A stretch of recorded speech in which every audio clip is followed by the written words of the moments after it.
Hospital needs tertiary services. Those might be prudently purchased or arranged for. Where there are no primary care services, those services could be provided or collaboration could take place in that community as well. Thank you. So I just want to make sure I understand everyone correctly. I guess what I'm hearing, with the exception possibly of the sister, is that there is a place for the VA in the overall health network effort, but it need to be integrated into the entire process. Is that a fair summary? I would even agree with that, Mr. Secretary. I just mentioned the other part because I hope we can look beyond. Mr. Secretary, just to be certain, all of us would pledge a commitment by this country to all of the nation's veterans. The point that you heard here is, how do we best deliver on our commitment to our veterans? And perhaps by having an integrated delivery system, perhaps by buying services from some other sector, might in fact be a different and better way to serve our veterans, and we ought to look at those kinds of options. Thank you. Carol Rasco. Well, we're talking a lot about community planning, and yet from a couple of different aspects of my background, there's a piece I still would like for us to talk about more. As a parent, I have experienced the very special nature of Children's Hospital and appreciate very, very much not only what the professionals in the medical field itself have done for my child there, but the way the child was treated as a child and in the context of family. And I see that as, you know, what we call a center of excellence or a very specialized place. So how do we go about planning for those type facilities as well as regional facilities of other kinds in this context of community planning? Because I assure you, after 10 years in the governor's office, I remember well the delegations of the attorneys and consultants coming to convince me that we need, you know, 3 lithotripters on 3 corners of the same area in the city of Little Rock. I also, when we talk about the community trustees of a hospital, remember the delegations from more than 60 counties in Arkansas that would come and say, we must keep our hospital. And you say, well, what is your daily census? And I won't tell you what single digit I was told most often, but we have to keep it. This is what's best for our community. So how do we take all of those factors into planning if we're not going to go back to the CON process? And if you say, you know, you don't want heavy government. I mean, community planning is fine, but every little community, at least in a state like I worked in and grew up in, won't work. You'll still have a very fragmented system unless we have a mechanisms for those communities to do some joint planning. And how do you do that? Because this community is still going to come and say they've got to have their hospital. If ultimately there are financial incentives to contract with organized delivery systems in communities, no one is going to want to stand by and watch the world go by. And there will be dramatic incentives to want to develop partnerships with each other, because ultimately freestanding institutions may not survive in this environment as we move to this next era. And it seems to us that the way you make these things develop is not by governmental intervention in terms of the old HSAs and all of the rest, but is by providing financial incentives that ultimately bring people to want to work together, by changing some of the antitrust laws so that there are incentives for collaboration at the community-based level. And we're going to have to sort through all of those things. And I think it would be foolish for us to think at the outset that all of America's hospitals are going to survive. If we don't have any reform, all of America's hospitals will not survive. And the critical issue is, how do we ultimately decide how to take capacity out of the system? And our view is, again, that's back to local decision making. There will not be as many providers from a hospital perspective in the future. And what is the best way to assure these futures where they're essential? Again, we think that's back to local community involvement to make these determinations. But just to follow up on her question, what is local? Just the single community where the hospital is located? 15 miles away, there's another community with a single hospital. 15 miles from each, equidistant from each, is a third community. Well, I'll give you even another definition, Mr. Vice President, and that is in Montana, our folks think the state of Montana is local. Well, And stay with my... and they're talking about how to connect all of the providers in the state of Montana to organize a system that has a point of entry and ultimately divide responsibilities in a way that's rather unusual. So community by community, it will look different. hold on, that's really interesting, but stay with my example for a minute. Okay? You've got 3 communities. They're all 15 miles apart. All 3 have hospitals. And all 3 hospitals are not needed. Now, your answer is, both to my question and to Ms. Rasko's question is, take it back to the community level and let each community decide. Maybe I'm hearing you wrong. No, that but- network could go beyond a community that's 15 miles So you don't want to apart leave from it at another the community level? Oh, sure you do. You want combinations of people working together Well, to hold put on delivery a second. systems together. Hold on. Maybe this is my fault that I'm just not understanding what you're saying, but I want to make sure that I can understand it if that's possible. Just help me with it a little bit.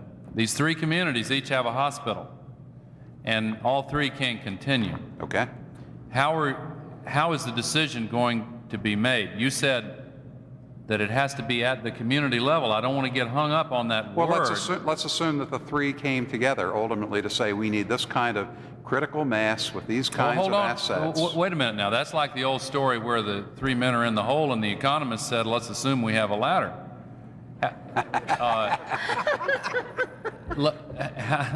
You're assuming that they all 3 come together, but you're saying that the decision-making ought to be with each individual community. No, that's not what we said. We said that you bring them together to ultimately make some decisions.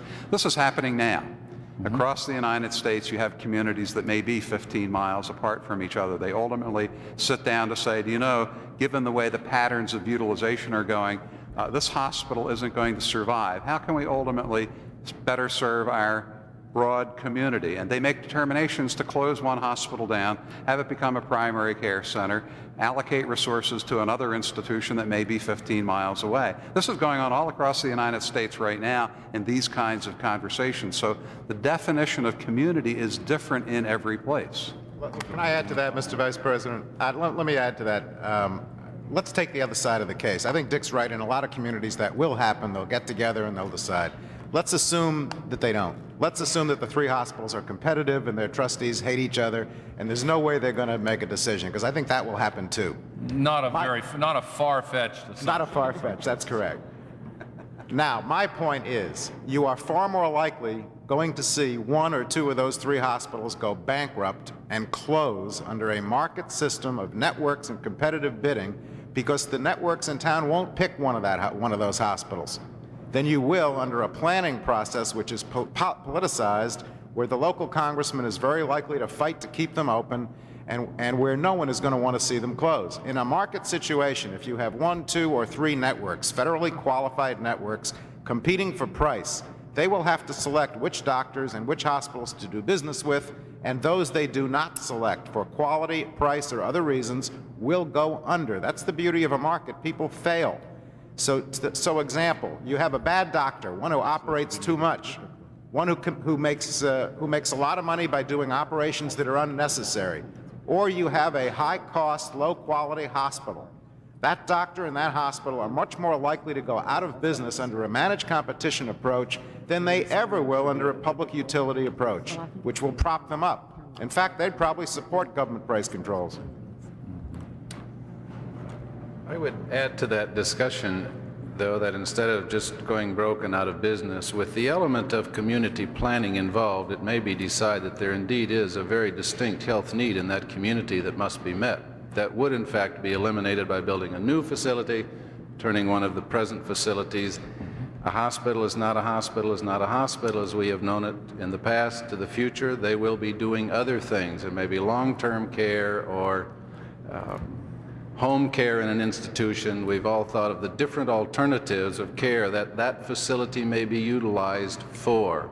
And when we connect the delivery of the care and the financing of the care, and that is the community planning that also gets discussed, then we're away from the kind of planning that we used to know when we sought permission to build buildings and buy equipment, and that's not the planning we're talking about going back to. Well, don't misunderstand. That's not the kind we're talking about I know. either. But when we started off this question and answer session, I was operating with an assumption that the healthcare plans in each HIPIC would be driving toward a result that had some hospitals specializing in certain kinds of care, some hospitals becoming dedicated to a narrower mission, others perhaps closing down. And I was attempting to get at some guidelines for how those decisions could be made instead of waiting for bankruptcy proceedings and the kinds of results that we have seen in some parts of America. But what you're telling us is that you want to see the forces of competition drive that result, if not at the community level defined as a small town, at the level within which that competition takes place. Did you want to add? Either of you. In the choice of the two words managed competition, there is recognition that there are some forms of competition that are destructive, and there are some qualities that ought to be preserved. And one of them, I think, is avoiding duplication of scarce resources, and sharing an MRI is a common example, or sharing a burn unit in a geographic area, or sharing a dialysis unit that the number of patients needing that service is not very great in a given geographic area. And many services are in that matter for children's hospitals as well. So there is a concept of regionalization and a managed side to the competition. Oh, sorry, Secretary Shalala. Let me ask each of you, because one of our concerns is not only cost control and access, but quality, on how far along you think we are in terms of quality assurance programs, in terms of our ability to measure things so there is real accountability built into whatever we end up going forward with. Well, very often, Secretary Shalala, we're measuring the wrong things. We tend to measure a lot of process. Is this admission necessary? Is this care appropriate? And we've got to move toward ultimately measuring medical outcomes. And we need plenty of guidance in doing that. The state of the art there has become much more sophisticated. Secondly, we need to change the focus to look at how we influence health status in our communities. Ultimately, if you design an organized delivery system, what we want to do is to focus on wellness in the community. So we're going to need to be developing indicators of health status to see if we make anything any different in our communities. And for most places around the country, we don't know the answer to that as of now. But we do know a whole lot of things about looking at medical outcomes as opposed to process in between. And we can share a lot of that with you. There are some real opportunities to step forward and move ahead on that front. We'd be happy to work with you on that. I would add to that, Madam Secretary, that I would strongly recommend, instead of trying to do everything at once, that perhaps if the department's agency that handles this were to take the 5 or 10 most common diagnoses, which probably account for 70% of the spending. We know that 10% of the population is consuming 70% of this $800 billion staggering number. And if we can find out that that's in areas like neurology and heart and cancer, for example, and we single out those top 5 or 10 and accelerate the research and the development of treatment protocols in those areas, you'll get a bigger bang for the buck in terms of getting physicians' practice pattern variations to diminish and stopping the unnecessary care that goes on in those areas. So we would be very supportive of anything to accelerate treatment protocols that would help us stop defensive medicine. Madam Chairman. Sister? Secretary, we too think that we are on the right road for doing outcomes, results-oriented rather than process-oriented. We have a long way to go, but I would agree with Mr. Bromberg on the fact that we could take the top 10. We are doing that in some experimentation, and many of the hospitals throughout the United States are working on that. And I think we're seeing some interesting results from that, and I think it will help us to give better quality care. And that's what it's all about. We don't want to just reduce price. No. We want to have quality care for our constituents. Exactly. point I would make for children is that one size does not fit all. And I agree with all the previous concepts, but as you look at 10 different diagnoses, you might focus on the 10 for children as a separate category. I just asked one last question. Are there any administrative requirements that the government puts on your hospitals that, if they were reduced, would allow you to deliver either better quality care or lower cost? And if so, could you be specific about what they might be? You have 2 minutes. Pull out the Dan. Medicare cost This is, reports. Medicare cost reports are about this high. We spend an enormous amount of time. We could eliminate that. We could eliminate a great deal of the utilization review actions having to do with PROs and all of the rest, and overnight have a dramatic savings if, in fact, we're focusing on fixed payment and looking at medical outcomes. We'd move light years into reducing administrative costs. Yeah. Another example would be multiple audits. We face audits from the federal government, state government, local governments, multiple programs. There should be one audit. That's crazy, isn't it? We need a paperless system for claims. We could save a lot of money on administrative costs. Do you really have, how many different audits could the same hospital? Multiples, 4, 5, 6. Yeah, that's right. I mean, it's just absurd. Well, just take this example. On any given day in a hospital, typical hospital in America, there are at least 150 different utilization review requirements from all of these agencies that have been contracted for by health insurance companies. And there's no rhyme or reason to the way they function. They're all different. They consume an enormous amount of time. We have people coming in and out of our hospitals on the telephone. It's rather bizarre. If we had invented a system to be chaotic, this is the one we would have invented. That's one feature you'd not like to see retained in the new system. I think that's very clear. Well, let me say in closing this particular panel that I think we got at least part of the answer to the question we started with about the $5 aspirin. We know that the high prices at hospitals are not only the fault of hospitals, but in fact are a result of the entire cockeyed system that is now in place, and consumers see many of the cumulative results in the bills that they get from their hospitals. We've also heard eloquent reasons why we need to design a system that makes certain that rural Americans and inner city residents have access to high-quality hospitals. You all have been enormously helpful to us today and before today as well, and we really appreciate the hard work that you and those you're speaking for today have been doing on this whole question of how to have national health care reform.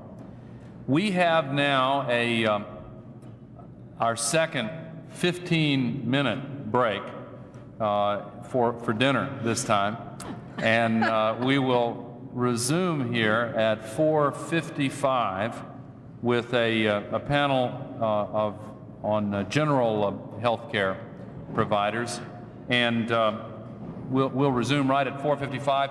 Thank you all very much for helping us. We'll stand in recess temporarily. That's interesting. Very. Yeah, really. They really spoke.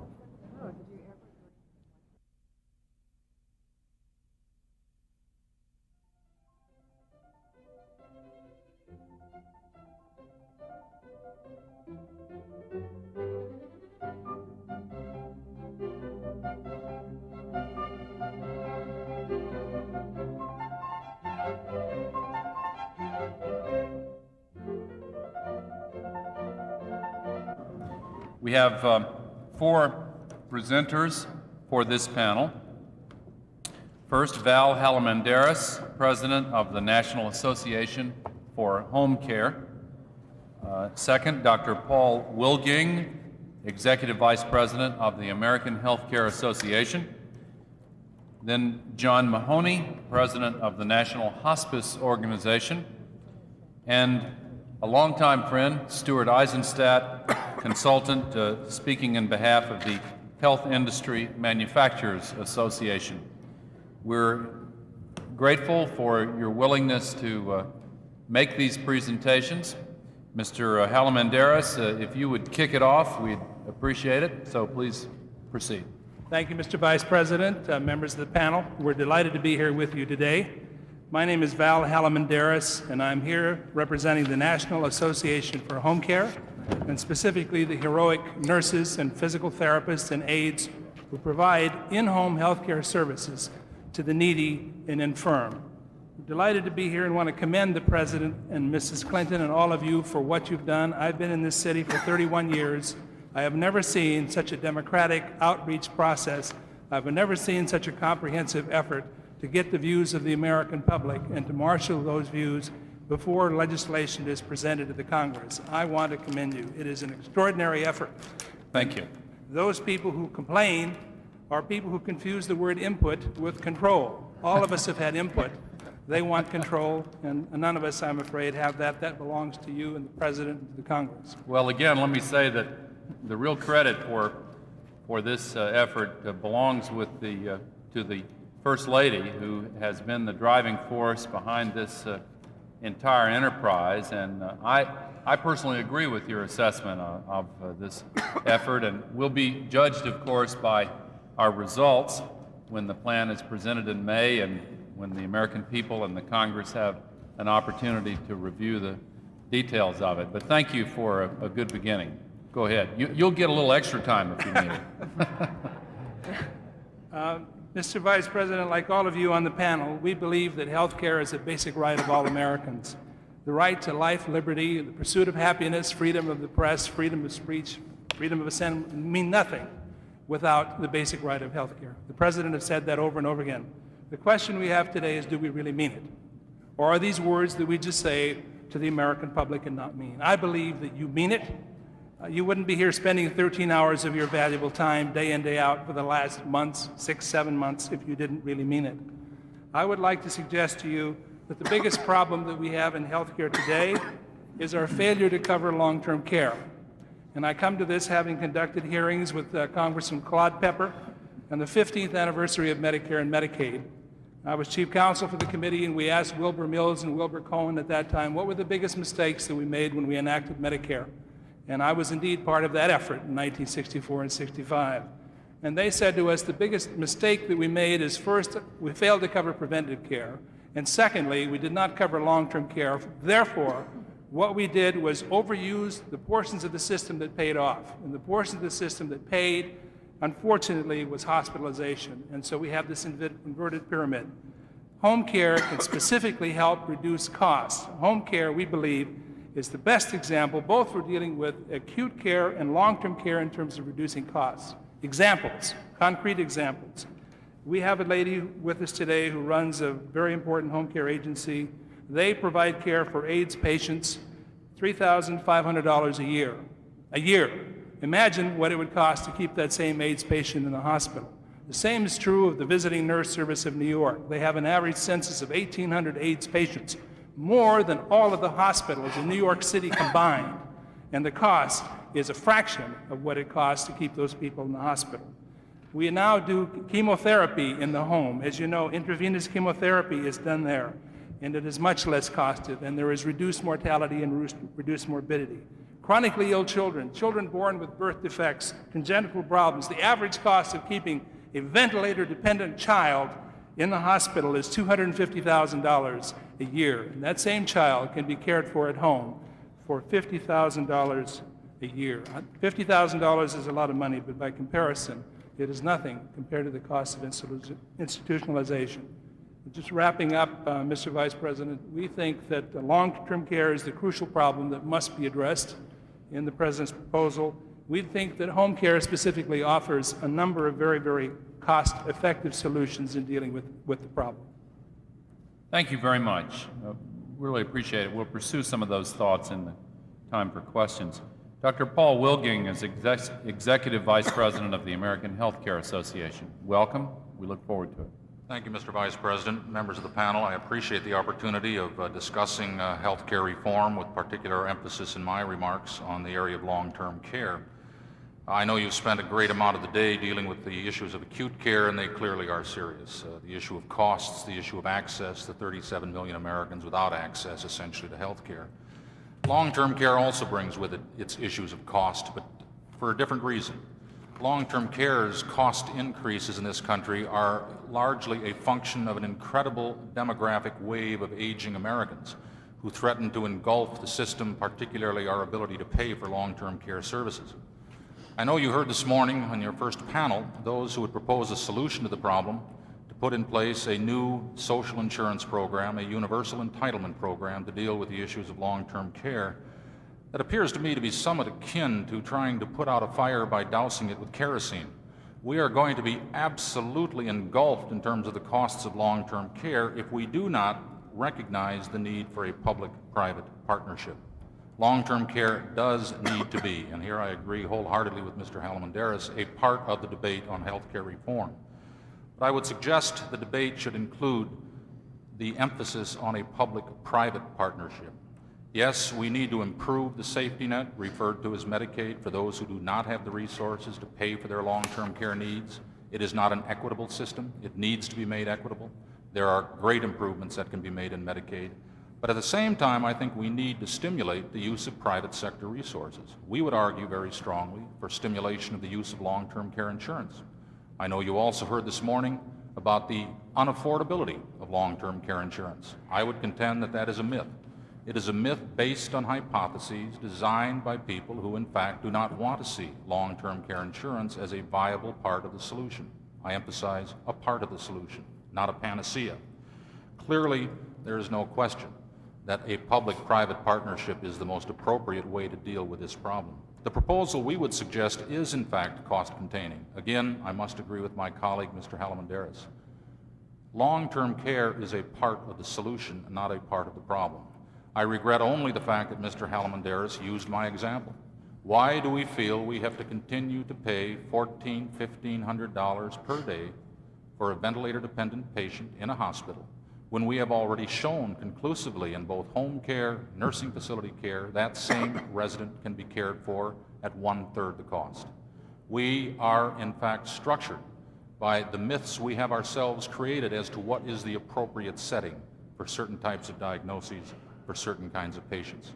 So we would suggest that long-term care can, in fact, be a viable part of the solution to general acute care cost containment, not only in terms of dealing with the issue of private sector resources, but recognizing the viability of alternative settings to deal with high acuity patients. Thank you very much. Thank you very much.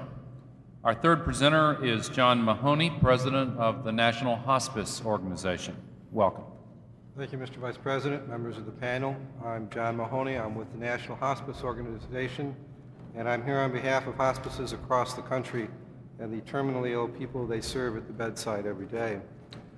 The question the task force has asked this panel to address is how can alternative forms of health care delivery bring down costs in the long term?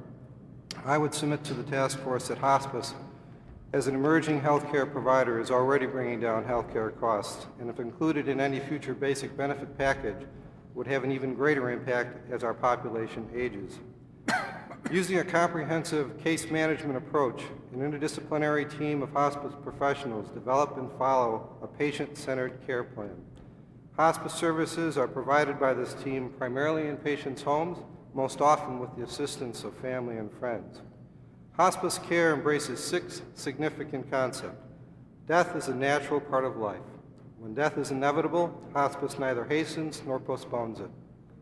Hospice care establishes pain and symptom control as an appropriate clinical goal.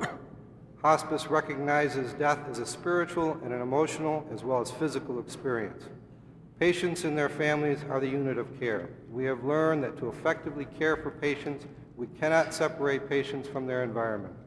Bereavement care is critical to supporting surviving family members and friends. Hospice care is made available by most hospices regardless of ability to pay.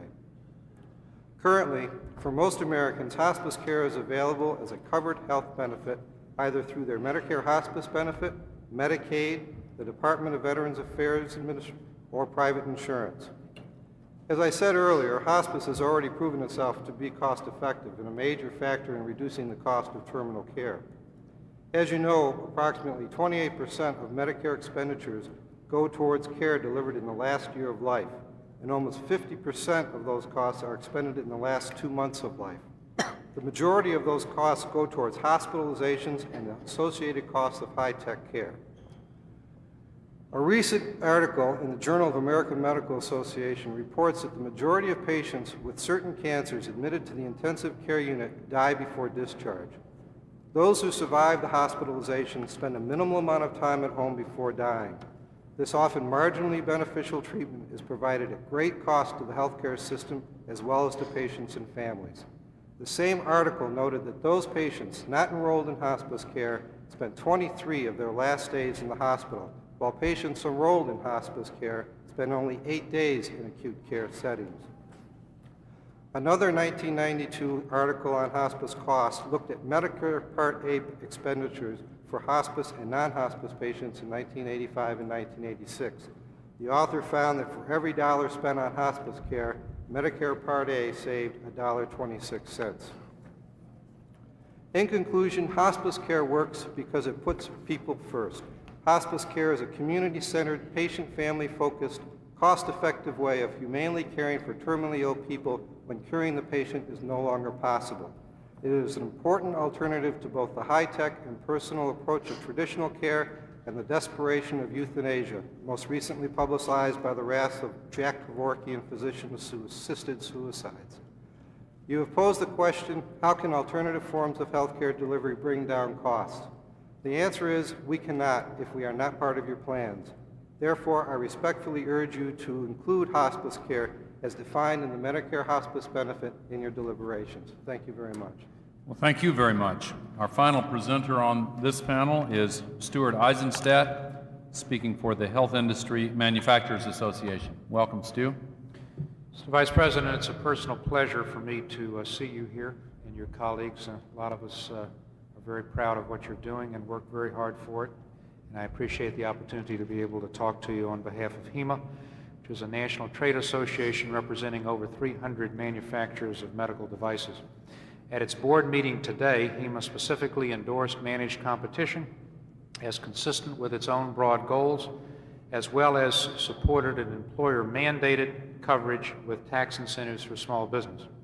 HEMA also endorsed today an employee-employer tax cap as both a revenue source and as a mechanism for cost control, and recommended at its board meeting today that accountable health partnerships between providers and insurers be developed to provide at the local and regional level technology assessments for patients and providers to guide their decisions. We wish to promote decentralized coverage and treatment decisions on which technologies to employ for diagnosis and for treatment. We believe that the proper utilization of innovative, value-added healthcare technology is essential, and that the federal government's role should be in the dissemination of information to enable a managed competition system to function effectively. Technology assessment can be an effective means of informing purchasers and providers as to which treatments are most appropriate in particular situations. The more information available, Mr. Vice President and colleagues, about a particular technology, the better decision can be made as to utilization. For example, information about technologies that can prevent institutionalization or avoid reinstitutionalization would be very valuable. The federal government's role should be to use its resources to develop a centralized clearinghouse on assessment information, drawing together the results of the many individual assessments conducted around the world. It should then use high-speed electronic and communications technology to provide this information instantly to providers, payers, and employers. And Mr. Vice President, you've of course been a very eloquent statesman for communications network for the country, and this is one use of it. The government's role should stop there. It should let providers, patients, and insurers decide how to use this information. Judgments about which technology to use in treating patients should remain in the hands of individual providers and their patients. If the government uses the information to make top-down decisions about which technology should be permitted, it will stifle the very innovation that can demonstrate the effectiveness of alternative delivery systems. Only 5% of our annual health care budget is spent on purchasing health technology.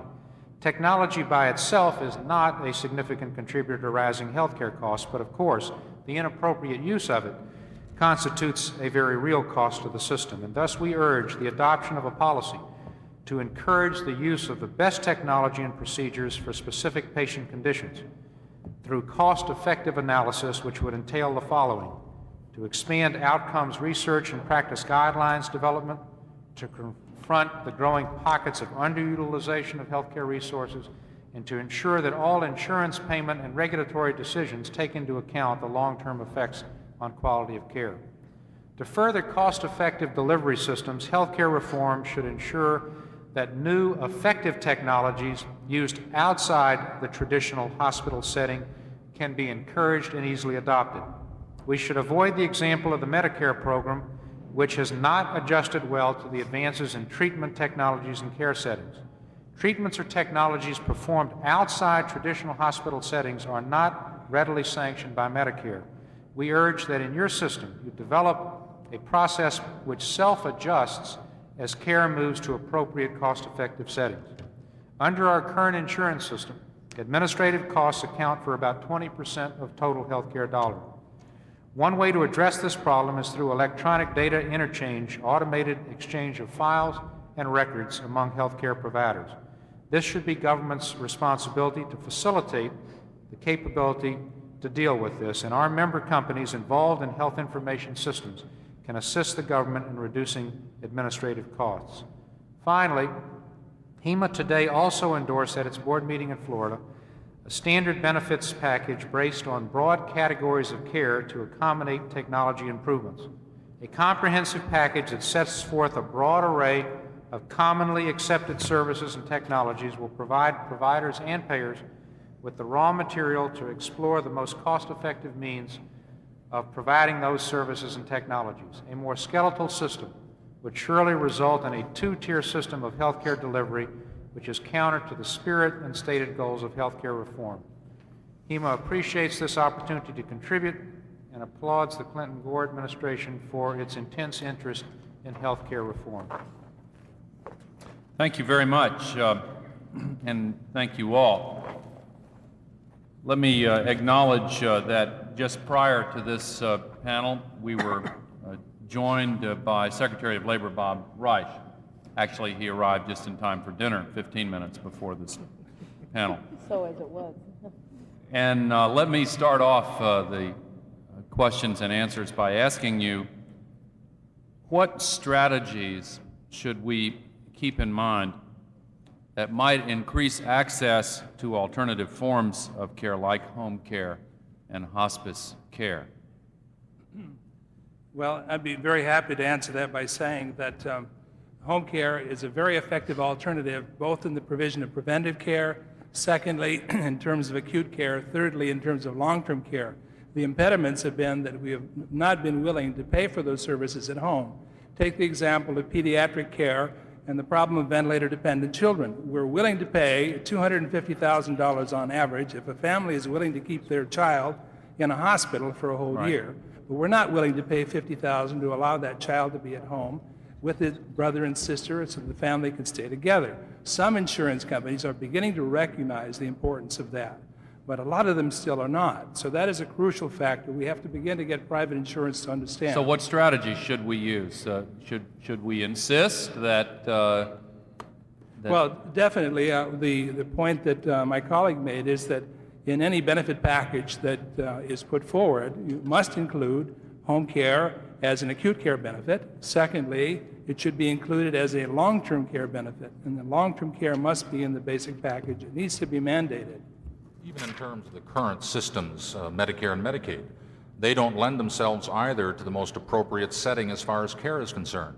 Mr. Halamandaris and I both agree, using the same example. We can, in fact, in our respective settings, adequately, with high regard for care for the ventilator-dependent patient.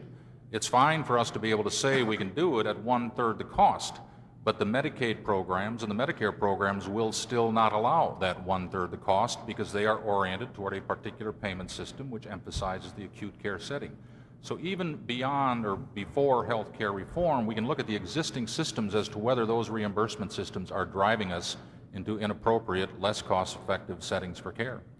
In a sentence, the key strategy has to be to include in your standard benefit package a home care provision. If that's left dubious or unclear, then we'll run into tremendous problems.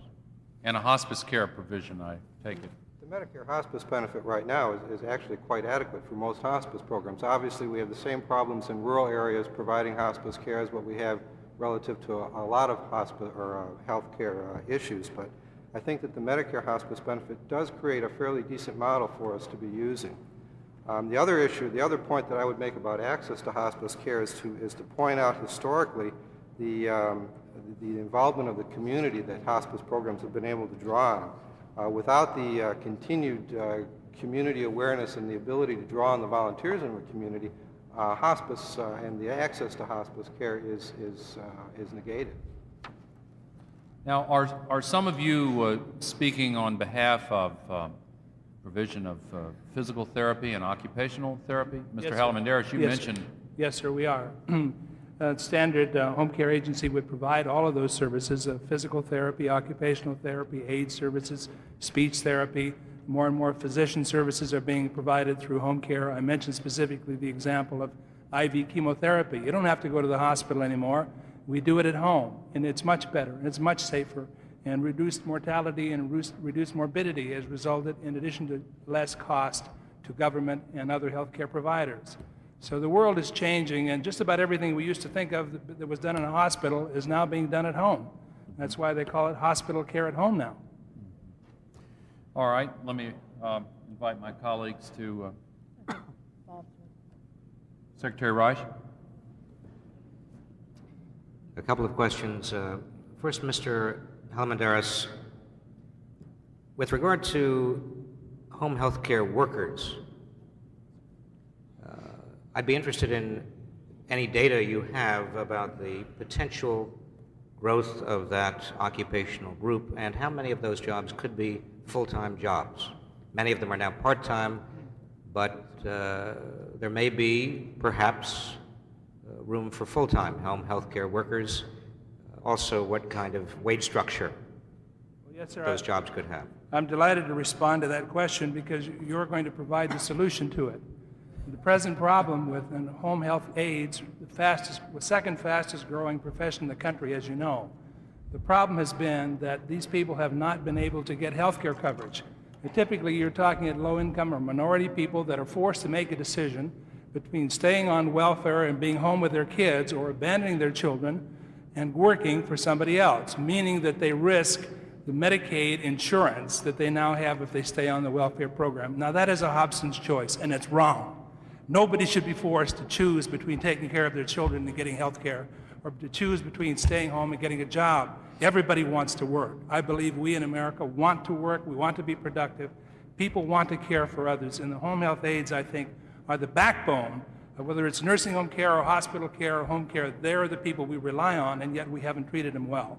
We need to provide them with the wages, as you've suggested, that they deserve, create a career ladder so they can progress from home health aides to LPNs to nurses. We also must provide them with basic health care, and a number of, ironically, of the uninsured, a number of those are people who are home health aides. We need to cure that problem. Let me repeat, if I may, a point you made that home health care work and home health care workers are the second fastest growing professional group. And I heard you say that right now, not only do they themselves have problems with medical coverage, but also they don't really have a career route. Their occupation is not structured to provide upward mobility. And I would add, you didn't say it, but many of those jobs need not be part-time jobs. They could be structured as full-time jobs. They're now part-time jobs. Definitely. There's a large potential job market here. One more question, if I may, Mr. Vice President. Stu Eisenstadt, Stu, you mentioned the inappropriate use of technology. You said that's the problem, and you reiterated cost-effective. You said cost-effective a number of times. Let me just ask you how you would deal with what is a bewildering problem, and that happens every time a new technology is developed which could save some lives. Let's assume, for example, the next generation of technology with regard to discovering the existence of small tumors were developed. Now that technology, let's assume, could save each year 15,000 lives. I'm just making some speculation. But that technology is extraordinarily expensive. Those machines are very, very expensive, and every time a patient uses those machines, there is a huge cost associated with those machines. Would you suggest that we come up with a plan that reduces the incentive on the part of society as a whole to utilize that new technology? No, quite the contrary, but would reduce the incentive for each hospital, one across the street from the other, to necessarily have it. So you would say that, in your view, any technology which improved at the margin the nation's health, no matter how expensive, should be a technology that is available to Americans through whatever health plan? Well, whether it is should be developed. available as part of the standard benefit package, Mr. Secretary, is quite another story. I think to the extent that you have the type of managed competition system that you're working toward, one is going to find that costs are crunched down so that it will not be cost effective to provide on any wide-scale basis something that's extraordinarily expensive and only benefits a very small number of people. And one would be hard-pressed to say that that should automatically be included. But certainly it should be available at some level, and the question is at what level and how many people does it help. Those decisions, we think, should be made by the AHP at the local and regional level and not necessarily by the federal government at the national level, so that there is local flexibility and regional flexibility. For example, you may have one region in which this particular type of tumor is extremely prevalent, perhaps because it's near a toxic site, or people who had been in Nevada near a nuclear test site. There it might be very cost effective to have and essential to have, and the local provider should have the flexibility to provide it, where it would not be effective in New York State or in California or in Florida. Mr. Vice President, if you allow me just to pursue that question Surely. once more. I want to push you in a direction maybe you don't want to go, but the implication of your answer is that there is, at some point, a technology that is no longer cost effective, even though it may contribute to saving lives, and that there are choices that society would be making implicitly as to at what point that occurred. That's quite correct, and I think the question, Mr. Secretary, is who makes that decision and at what level it should be made. And I think our feeling is that to the extent that the federal government serves as a clearinghouse for the technology and for the information, provides data to providers and consumers on how effective it is, how much it costs, whether it indeed does save lives, then the decision at the local level by the AHP as to whether this should or should not be in should be their decision. The federal government would have made the information available. So absolutely, there will certainly be certain technologies which are simply not cost effective. You get into the Oregon type of situation where you get a very minimal protection for a very few people, and you have to balance that against a tremendous cost, and we know that we can't afford everything. So we don't want to discourage innovation and technology, but we want to make sure that it's used in a prudent way, and that's what we mean by cost effectiveness. We think these AHPs at the local and regional level are best able to make those judgments. Secretary Brown. Thank you, Mr. Vice President. Much discussion has been made on the cost efficiency of long-term care. In the 1980s and 90s, we saw a decrease in inpatient care and an increase in outpatient care, and the primary reason was cost efficiency. Why didn't we see a shift for the same reason in home-term care? Well, sir, first, I'd like to respond to that, if I may, Mr. Secretary. In the area of the Medicaid program, basically there's very little that can be called long-term home care. A very small part of it, as Secretary Shalala knows, relates to home care. Most of that is nursing home care, and that's really breaking the backs of the states right now. 14% of the average state budgets goes for long-term care. Basically, we're talking about nursing home care, so there isn't much home care in it. In the Medicare program, there isn't any long-term care in it either, so that's the answer there.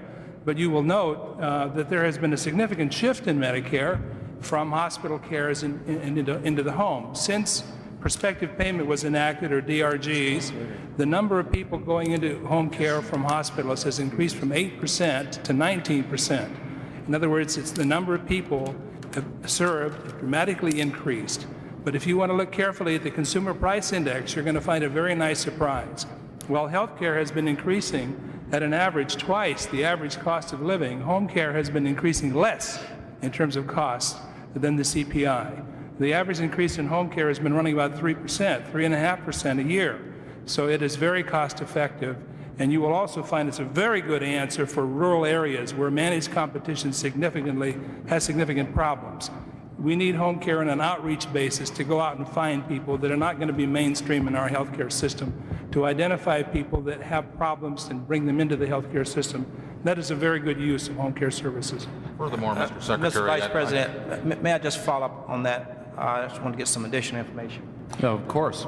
I think one of the other witnesses wanted to respond, but you go ahead however you wish. He raised a good point, and I just want to make sure I understand it.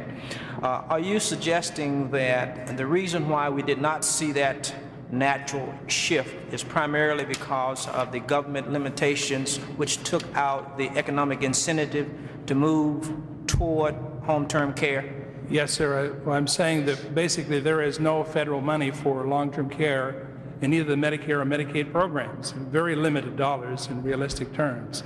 But within the Medicare program, where we're basically paying for acute home care, there's been a significant shift from hospital care into the home, tremendous increase in the number of patients served, but at a very good buy. The rate of inflation on home care costs has been very low, 3 to 4%. I know we don't have the exact data on this, but I would be interested in hearing your response to the question. If we were able to, let us say that we know now we are spending approximately $800 billion a year in health care in this country.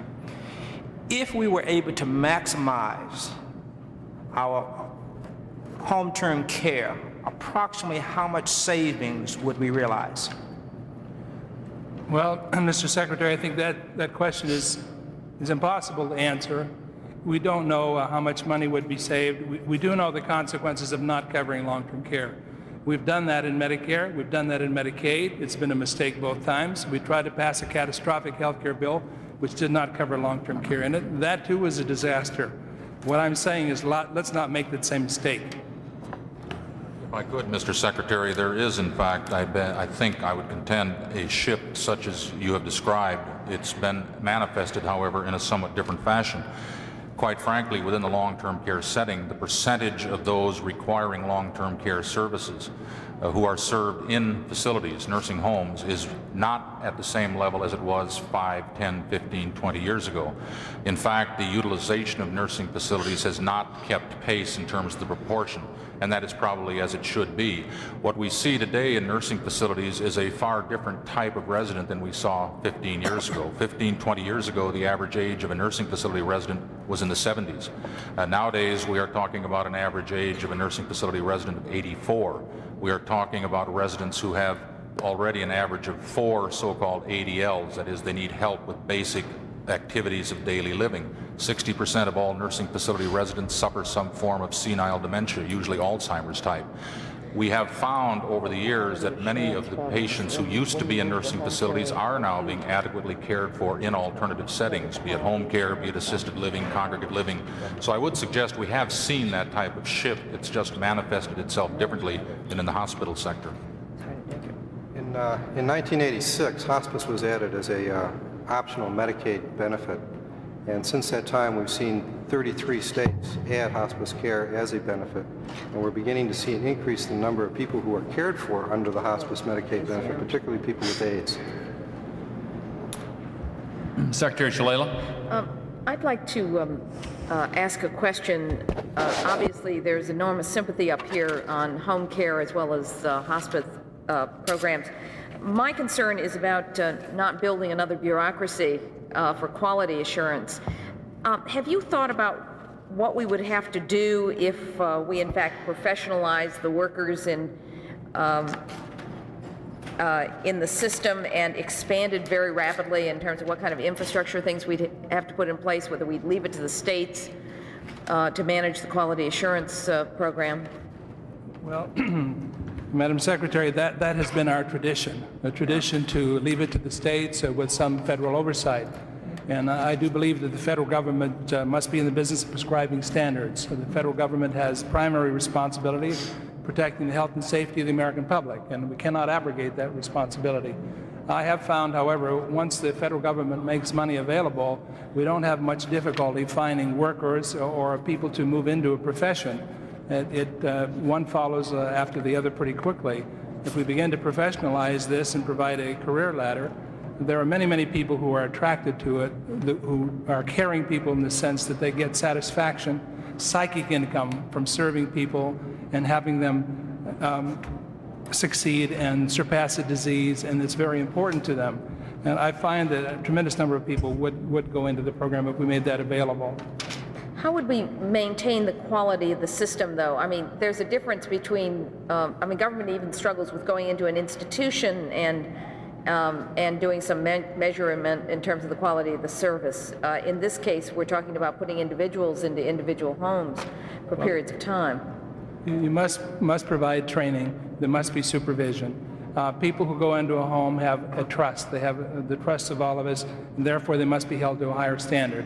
And that can only be accomplished by very, very rigorous requirements. They must be tested, there must be training, there must be supervision after the fact. You must hold home care agencies responsible.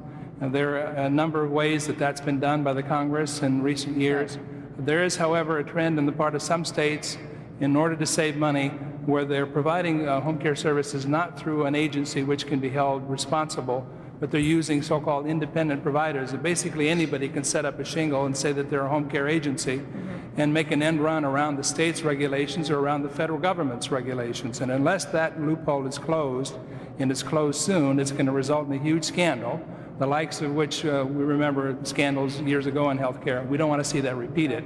And we must aggressively move to close it, because the American public can't distinguish in their mind between what is a home care agency that's legitimate and one of these fly-by-night operations that advertises in the yellow pages and really has no structure or isn't licensed or regulated or anything at all. The current Medicare hospice benefit has 23 conditions of participation, which are really quite stringent, and that is the survey and certification process of the federal government really does look to those conditions of participation. I think, Dr. Shalala, that you've pointed out one of the issues, though, and that is that we have found over the years that survey and certification process is not what it should be. And I think one of the problems is that it is just not funded as well as what it should be, particularly in the areas of training surveyors. I think there's an even larger risk, Madam Secretary, and speaking for nursing facilities, I'm not going to bemoan the very heavy regulatory environment. Some of you might argue that we brought it upon ourselves to some extent, and I won't dispute that. I see more and more, though, a risk that we have begun as a result of those types of regulatory environments to begin to define quality through the eyes of the regulatory system rather than from the perspective of the patient. And that worries me. I'm, again, not arguing that we should dismiss the regulations. They're an important part of our lives.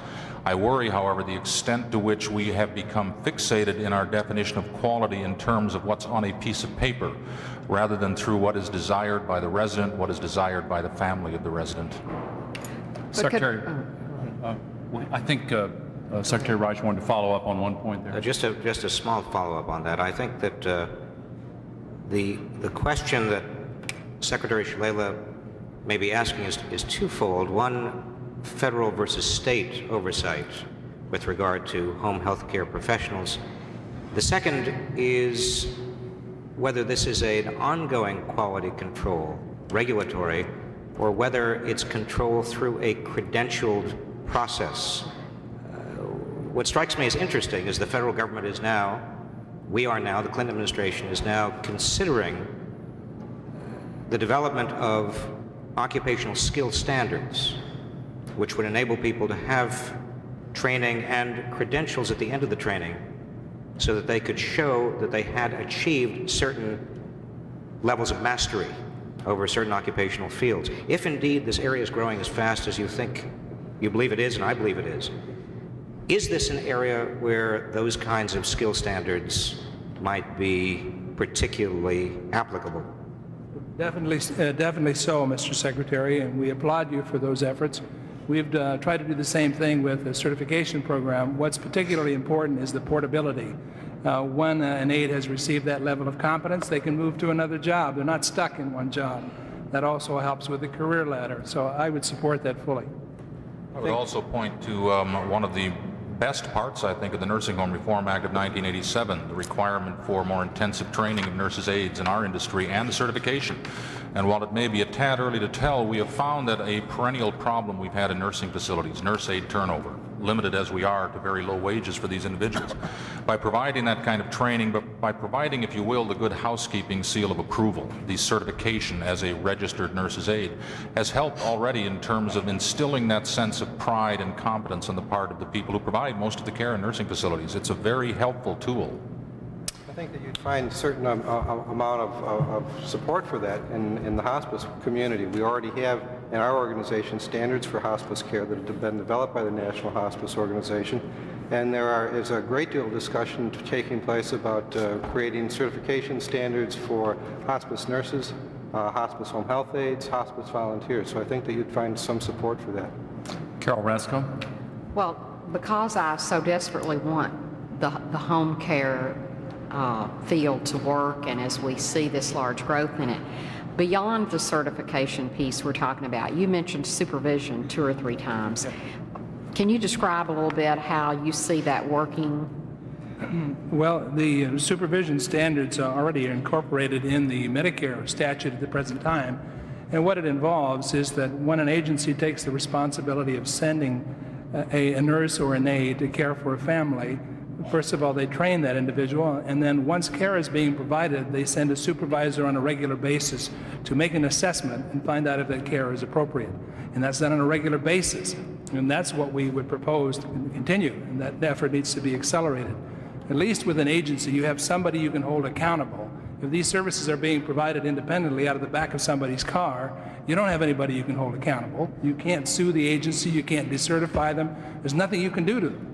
So it is important you work through an entity that you can get your arms around and regulate. And that now exists in the Medicare structure, so if you incorporate it wholesale into whatever new program we're going to create, we'll be a long ways down the road towards making sure that we have those quality standards built in. And again, I would emphasize a statute that was enacted in 1987 by the Congress that specifically talked to quality in home care and build in some of these requirements. It was an excellent bill that was introduced and passed by the Congress. How often on average are those supervisors going in to talk to the patient, the client, the family? Well, it depends on the case and severity of the case. Some cases do not require the same degree of supervision. For example, a fragile child who is ventilator dependent requires a high degree of supervision.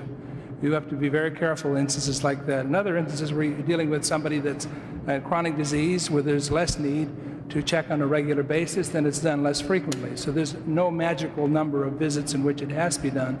There is judgment, professional medical judgment involved in how often that supervision should be done. But every patient should be seen weekly and no greater than every 2 weeks, in my judgment.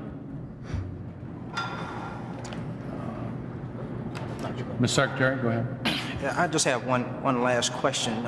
For the sake of illustration, I'd kind of like to combine home care and long-term care as kind of a single entity in terms of a treatment modality. With that in mind, can you tell me what impact would it have on research if we move from our current acute care / outpatient care treatment modality to home care / long-term care?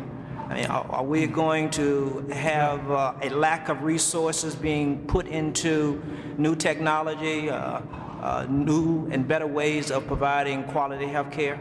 Now, Mr. Secretary, as I understand the demographics and as I understand the direction of health care, we have a paradigm shift that's taking place from dealing with acute disease to chronic disease. And that is going to hit us with the force of a hurricane. as the country continues to age, more and more people are going to be disabled, more and more people in living longer are going to need help and assistance. So we must respond to those. The American medical profession is moving more and more towards chronic disease. Not that we're going to abandon acute care. We'll continue to emphasize that. But more and more, the dollars and the interest in healthcare have to move because of the press of demographics and technology towards chronic disease and long-term care. I think that is what's going to happen in this country, and I know that you're seriously considering measures that will help provide some financial incentives to care for people in long-term care in settings other than nursing homes. Because up until 3 years ago, when you said the words long-term care, everybody said, well, if they understood it at all, it meant nursing homes. Now, thanks to all of you and Claude Pepper and some other people, they know it means hospice, they know it means respite care, they know it means home care, and I think you have to provide all of those options. As Americans, we all know we need choice. None of us can sit here and say that in long-term care, we have the only answer, only deal with home care, and that's going to do, you need nursing home care, you need respite care, you need hospice, you need all of these options in terms of dealing with the massive problem of long-term care that's only going to get worse. I think we have the resources there. I think the resources will be shifted from acute care into chronic disease and long-term care. Mr. Eisenstadt? Secretary Brown, we do not, speaking for HEMA, see the shift that you mentioned as necessarily negatively impeding technology. We strongly encourage, and our companies are the ones who manufacture the medical devices and other systems that are used both in institutional and home care, and we strongly encourage the move toward home care. We do not believe that it will impede technology if the rest of the system is designed appropriately.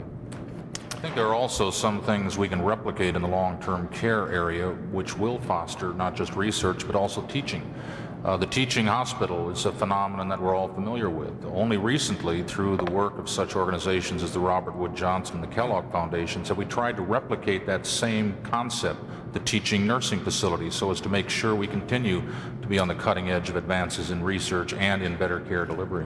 It's a thoughtful question and a number of thoughtful answers. Mr. Magaziner? Just one quick question. In talking about how we better provide for the kinds of care you're speaking about, you mentioned earlier about possibly putting in a comprehensive benefits package, for example, home care, or is that the way to go, or is the way to go to invest in the infrastructure and then take away the biases that now exist in payment structures towards hospitals, or do you need to do both? Or? Well, Mr. Magaziner, I would say both, but I think you have to be specific. One of the things that I've learned in my years of working for government is that you have to mandate things specifically. If they get vague, they'll get excluded, and I think therefore you have to prescribe this very carefully. Otherwise, we will not get where we need to go. Well, but to understand what that specificity means, I mean, if you're going to say that certain things in general as benefits can be treated specifically and reimbursed specifically either in hospital settings, nursing home settings, and so on, you have not chosen among those settings. You're just saying it can go to all. Is that what you mean?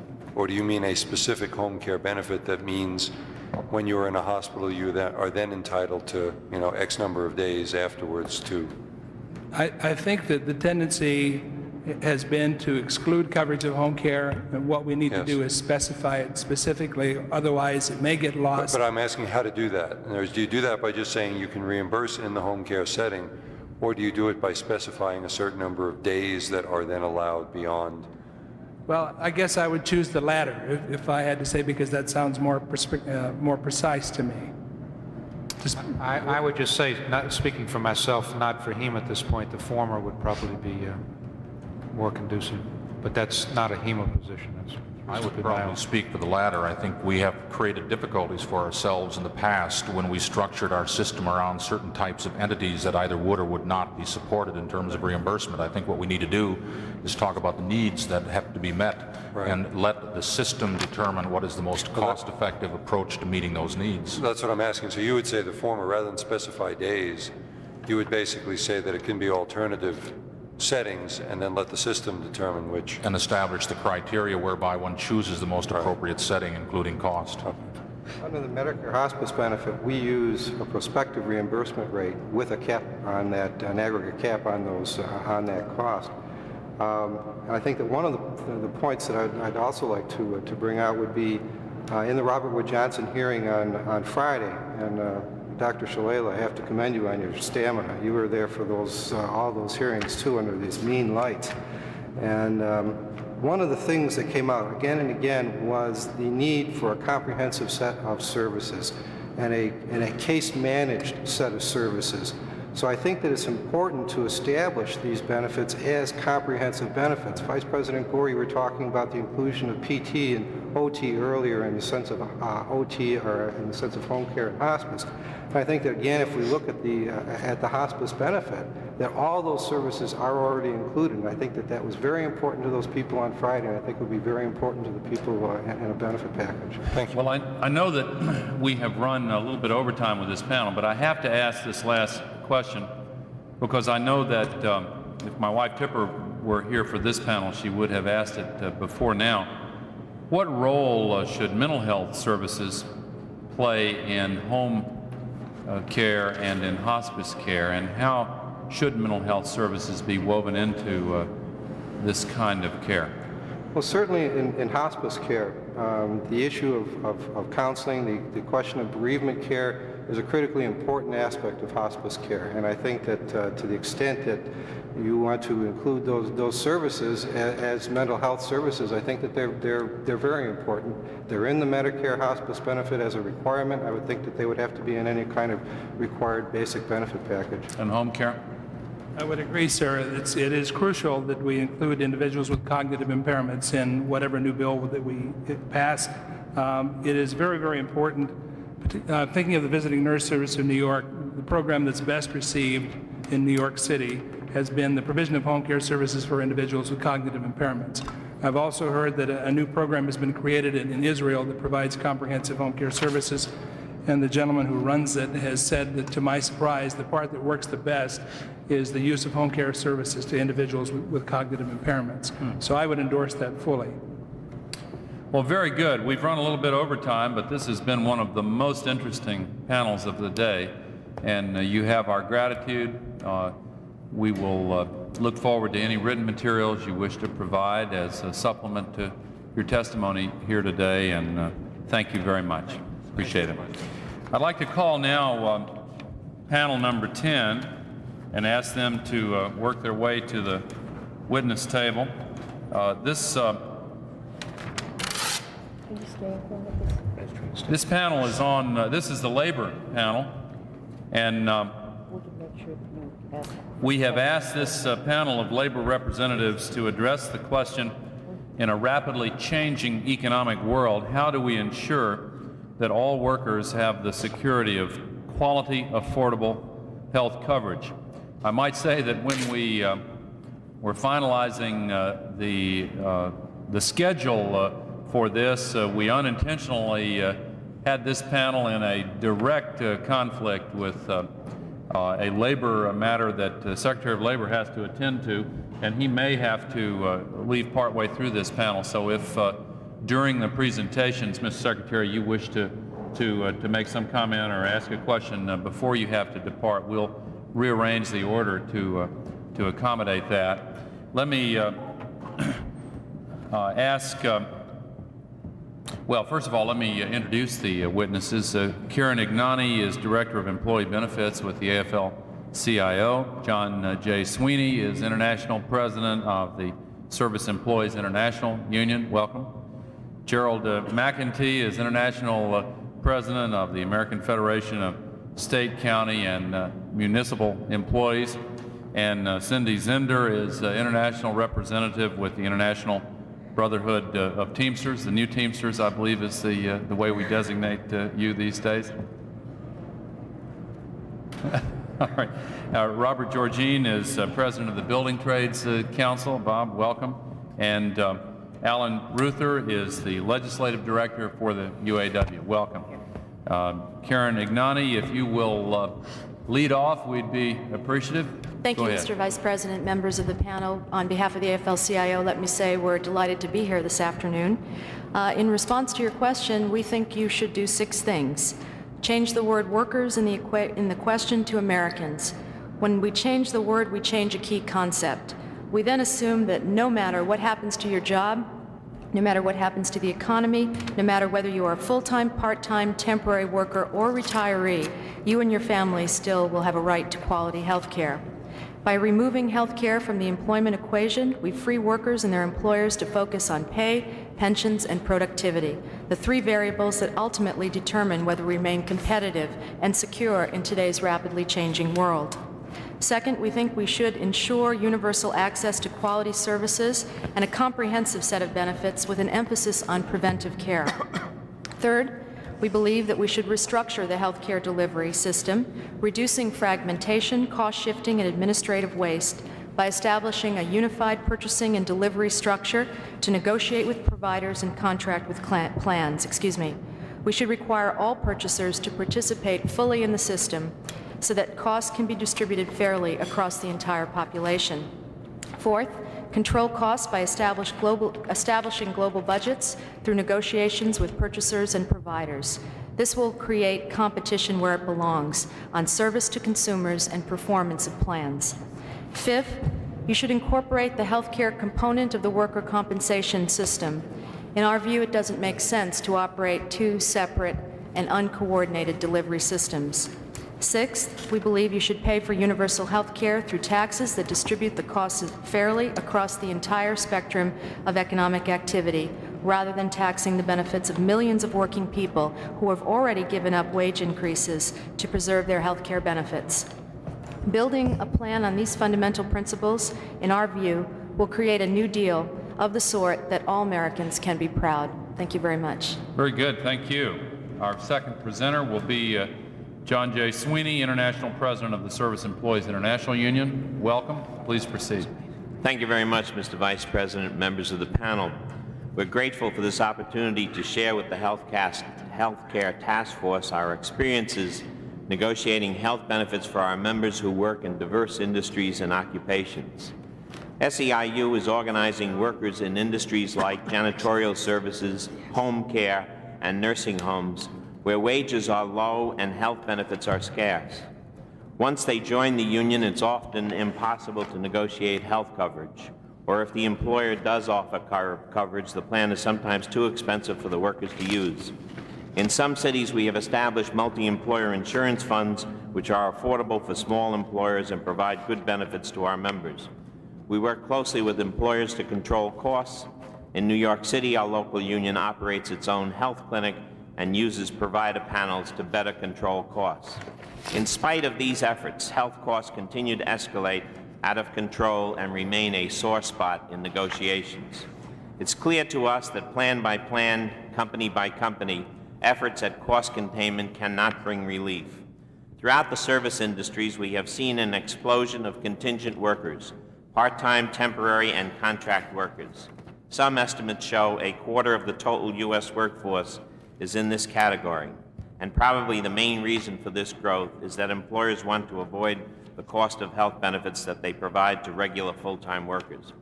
The upward spiral of health costs continues, so does the downward spiral of shrinking employer coverage. We cannot afford to delay comprehensive reform for a single day longer than necessary. Popular support for comprehensive reform is overwhelming because even people with coverage find themselves paying more and more. Cost containment doesn't mean making people pay more. Proven methods of controlling costs do exist. A survey of our industrial competitors shows that while their healthcare systems vary greatly, all rely on some form of global budgeting and rate setting to control costs. During the 1980s, they had the tools to stabilize health spending as a share of GDP. Meanwhile, we in the United States stood by and watched as healthcare increased its bite of the economy, paralyzed by the lack of leadership from the federal government. Working families also want security against the loss of coverage when they change their jobs or retire.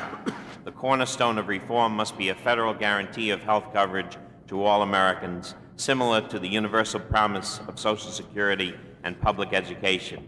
Finally, healthcare reform presents a unique opportunity for building into the reform system the kind of quality improvement strategies that have proved so successful in other industries. We must focus on upgrading the skills of frontline healthcare workers and involving them in the process of reorganizing the service delivery system. Only by giving healthcare workers a greater voice in their workplaces can we ensure that cost-cutting doesn't undermine the quality of care. But the critical ingredient for successful reform remains what it has always been: strong federal leadership. SEIU fully supports the urgent quest of the Healthcare Task Force to prepare and submit to the Congress a plan for comprehensive reform. Thank you. Thank you very much. Our third presenter will be Jerry McEntee, International President of the American Federation of State, County, and Municipal Employees. Please proceed, Jerry. Thank you, Mr. Vice President and members of the task force for giving us the opportunity. AFSCME members work on the front lines of the healthcare crisis in hospitals, clinics, and home health care agencies around the country. They know from the patients they treat and the governors and mayors they work for that national health care is America's #1 priority. Regardless of whether they work or not, every American must be able to get the health care he or she needs. And the only way to do that and control skyrocketing health care costs with a budget, as President Clinton has said, is to require every employer and every individual, with no exceptions, to participate. Anything less than this, any opt-outs for companies like General Electric or Marriott or any other business, is to grant special favors for the few at the expense of all of the people. The problem with healthcare in America is that the system works for the businesses who can figure out how to shift their costs to their workers or to government or to some other business. As the First Lady and Ira Magaziner have said throughout these meetings, all the micromanagement in the world hasn't stopped hospitals, doctors, and insurance companies from raising prices and people from losing coverage. Let's face facts. An employment-based system of health insurance has no place in the competitive world of the 1990s. The last thing we need is a health insurance system that treats workers differently based on who their employer is, or requires more costly micromanagement to track what is spent on health care. The last thing we need is more market segmentation where employers with young, healthy workers opt out, creating incentives for age and health status discrimination in the workplace. The last thing we need is to single out public sector workers once again, just to subsidize the cost of all the employers who opt out of the purchasing cooperative in their area. Members of the task force, we can succeed in 1993 if we all join together to solve our health care crisis. No special deals, no special interest, and just one system of free choice for all Americans. Thank you. Thank you. Thank you very much. Our next presenter is Cindy Zender, International Representative of the International Brotherhood of Teamsters. Welcome. Thank you, Vice President Gore, members of the task force. My name is Cindy Zender, and I'm an international representative with the Teamsters Union. The 1.5 million Teamster families across the country have deep concerns about what has happened to health care, and we are looking to this task force for a solution. I was asked by our General President, Ron Kerry, to represent the Teamsters here today because I've been working for health care reform for many years. Most recently, I had the privilege of serving on Washington State's Health Care Commission, and we just completed our work and submitted proposals to our state legislature at the end of last year. You asked us to offer our ideas on how to make sure that all workers can have the security of quality, affordable health care coverage in our rapidly changing economic world. First of all, we believe that access to benefits must be separated from an individual's employment status. The reason for this is already implied in your question. This is indeed a rapidly changing economic world, and that means that our employment status is also subject to rapid change, on the average of about 5 times for each of us in our work life. One day we are employed with Cadillac benefits, the next we change employers and have very few benefits, or we are laid off and have nothing.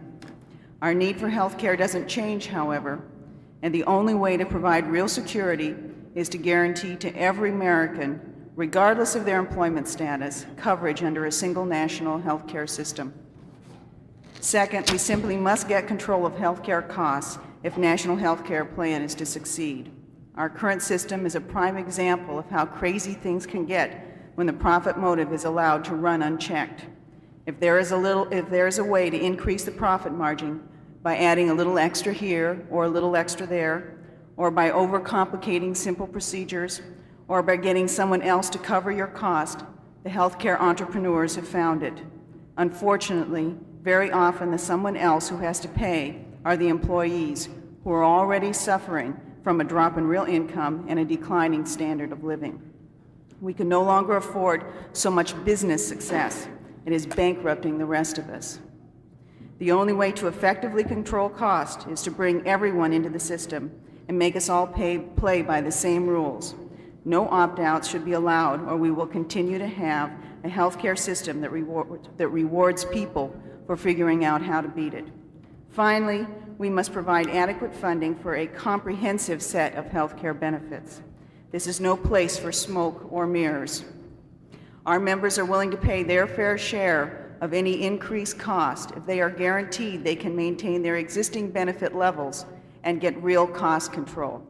What they will not be willing to accept is being forced to pay more to get less. After looking at all the healthcare proposals now being considered, the Teamsters Union believes that the McDermott-Wellstone plan makes the most sense. Teamster members cherish health care for themselves and their families. Many have walked a picket line, and some have paid the ultimate price, the loss of their jobs, to maintain benefits that should be the right of all Americans. We believe that the work you are doing is the single most important task before us as a nation, and we are willing to do whatever is needed to help you succeed. Thank you. Thank you very much. Our fifth presenter will be Bob Georgine, President of the Building Trades Council. Welcome. Please proceed. Thank you, Mr. Vice President. More than 8 million workers and their families have health care coverage through Taft-Hartley labor management multi-employer health and welfare plans. Because of the mobile, short-term, and intermittent employment patterns in industries like building and construction, the small size of the typical employer in these industries, these workers and families would not have health coverage if their unions had not created multi-employer plans to provide a central pool to which all of their employers could contribute and from which all of their benefits could be provided. Only a national unified purchasing and delivering system for basic health benefits can effectively contain health care costs and prevent the shifting of costs from one group to the other. It is imperative that no group be permitted to opt out. That would inevitably lead to a continuation of cost shifting. Multi-employer plans can and should play an important role within a unified purchasing and delivery managed care system. Taft-Hartley funds ultimately should be the voice of their 8 million workers in the implementation of that system. It is imperative that our multi-employer plans be permitted to continue to provide benefits and to be protected from the burden of any cost shifting which may otherwise occur during a transition period. Multi-employer plans are financed totally by the workers, that is, by collectively bargained employer contributions that are a part of each worker's compensation for his or her labor. Moreover, workers and employers exercise joint control over the design and the operation of Taft-Hartley plans. Our plans are really the prototype health insurance purchasing cooperatives. Effective cost controls can be achieved through increased consumer bargaining strength. Where jointly administered funds represent a substantial segment of the consuming public, they have achieved affordable health coverage through the acquisition of managed care programs. Any system that includes all the workers would enhance that bargaining strength. Incentives should exist for the development of a unitary health care program covering the health care aspects of workers' compensation, personal injury recoveries, and employment-based health care programs. This would obviate the cost of disputes among providers of health care with respect to the sharing or shifting of liability. Our members are willing to pay. They've paid for a long time.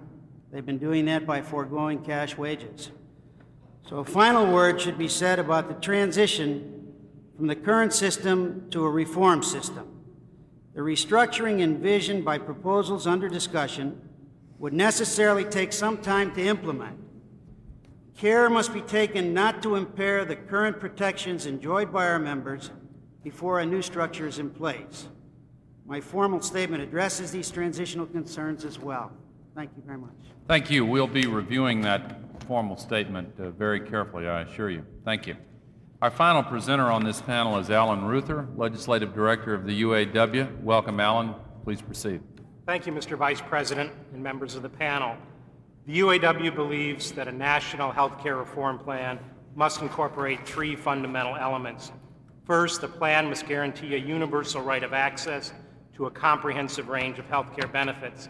Individuals must be assured that they will have access to health care regardless of their employment or health status. Second, the plan must contain rising health care costs through an enforceable budget. This is the only way to control provider-driven overutilization. The UAW also believes it is imperative that there be a unified purchasing and delivery system. Employers should not be allowed to opt out of the system, otherwise the problems of cost shifting and cherry picking will continue to plague our healthcare system. Third, the plan must be financed in a manner which is equitable for individuals and employers and consistent with economic growth. The UAW believes that employers should not have to compete on the basis of healthcare costs. To achieve this objective, a community rate should be established for all employer premium payments to purchasing cooperatives. All employers should be required to pay this community rate regardless of the demographic characteristics or health status of their workers or the geographic location of the employer. But even if this community rate for active workers is extended to retirees, this will not eliminate the competitive inequities currently faced by older manufacturing companies with large numbers of retirees. To solve this problem, the UAW believes that an overall cap should be placed on the total amount which any employer is required to pay for premiums for both active workers and pre-65 retirees. This cap should be set at a low percentage of the company's payroll. In practice, this would make employer premium payments equivalent to a payroll tax. As a result, no employer would be disadvantaged due to the relative size of their retiree population. To make this system work, the federal government would have to provide subsidies to purchasing cooperatives to help pay for the costs associated with the unemployed, low-income workers, retirees, and businesses, both large and small, which have higher than average health care costs. The UAW believes these subsidies can be financed through a broad-based value-added tax. We are fully prepared to support the imposition of value-added taxes on automotive products in order to pay for the cost of the subsidies associated with the automotive industry. By using a value-added tax to pay for these costs, we can ensure that the burden is shared equally by all auto manufacturers in a way which is consistent with preserving production and jobs in the automotive industry in this country. The UAW strongly opposes any proposals to tax workers' health care benefits or to limit employer deductions for health care payments. The taxation of workers' benefits would represent a substantial tax on the middle class, which would be perceived as particularly unfair since workers have given up wages and other benefits in order to preserve their health care coverage. In conclusion, Mr. Vice President, the UAW appreciates the opportunity to testify before this task force. We look forward to continuing to work with you in the coming weeks as you seek to develop a national health care reform plan. Thank you. Well, you all have already helped, and it's apparent from your statements that you've given an enormous amount of thought to this whole challenge and have done a tremendous amount of work on it. And it's obvious that working men and women have more at stake than anyone else in keeping health care costs under control. I want to assure you that we are moving in the direction of a very comprehensive benefits package in response to many of the statements that have been made, and that we, just like you, we want to eliminate the job lock, that feature of the system that locks people into a job lest they lose their health benefits by moving. I want to note that at the beginning of this panel we were rejoined by Tipper Gore, and I want to turn to Secretary Reich to open the questions for this panel. Thank you, Mr. Vice President. Again, let me apologize in advance because of some prior obligations that may take me away quickly, obligations having to do with the workforce of the United States. Let me ask a question of all of you, particularly, I think, John and Jerry, but maybe to all of you, having to do with something that concerns me, which none of you raised, and I'm curious about it. I'm curious about your reactions. We have here a sector of the economy called healthcare, $800 billion worth. Now, there are a lot of jobs there. This is the fastest growing job generator in the United States right now. Now, suppose we really do get control over this sector. We put a lid on it. We slow down the job growth in this sector. What are the consequences with regard to working men and women and the jobs available to them in the United States, particularly with regard to jobs that don't need a 4-year college degree? You go to community colleges around this country, what do you see? Who are getting 2-year degrees? They're almost all health-related professionals. Be interested in your thoughts. Well, I don't think, if I may, Mr. Secretary, I don't think anyone is looking at a reduction in the healthcare workforce with national healthcare reform. If anything, we're looking towards continued growth. But I think that the response to your question really is us asking the task force to really look very closely at the healthcare workers' issues and the whole broad area of the quality of work, and to look at some of the models that have been developed around the country in different, both in public and in private, and also to look at training and how we have upward mobility within the system to address some of the issues that you and some of the concerns that you're expressing. If I may say so, when you look at the situation, you talk about the growth in terms of healthcare workers. In all probability, if you do enact a system, you probably would not have the amount of growth that you have had in the past. And it's not just hospitals. When you talk about healthcare workers in general, I mean, there's discussion on long-term care, there's discussion on elder care. You're talking about people who work in nursing homes, and then you're talking about the very strong possibility of less nursing homes and more home care. So it's not just people who work in hospitals. I think it's accurate to say that the amount of growth and the percentage of growth we've seen in the healthcare industry probably would not continue. That does not mean for a moment that we're going to see layoffs or workers put out on the street, and we certainly believe that. We would I think the defense industry is much more difficult because the conversion is sooner and more clear than it is in healthcare. And I guess we would have, even though it would be a less growth, not a direct impact on the people working today. And we would look to the Clinton administration, and particularly the Secretary of Labor, who talks about the creation of new jobs, who talks about the creation of high-wage jobs. And as a matter of fact, an awful lot of these people who work in hospitals would rather leave the hospitals and go for a high-wage job. So we have faith in you, Mr. Secretary. Thank you, Jerry. I ask this question, again, not to suggest that this effort we're embarked upon is in any way wrong or questionable. I think we have to contain the growth of healthcare costs, but I just wanted to put on the table the employment implications, because if you put that next to the containment or actual reduction of defense sector, you see these are the two sectors where you have an awful lot of upward mobility for groups of people in our society who otherwise might not have that degree of upward mobility.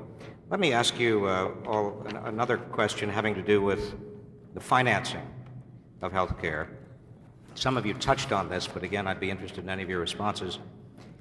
If we had employers and employees bear some of the financial burden for additional health care coverage, for universal health care coverage and so forth, do you have any idea what the effects might be on the marginal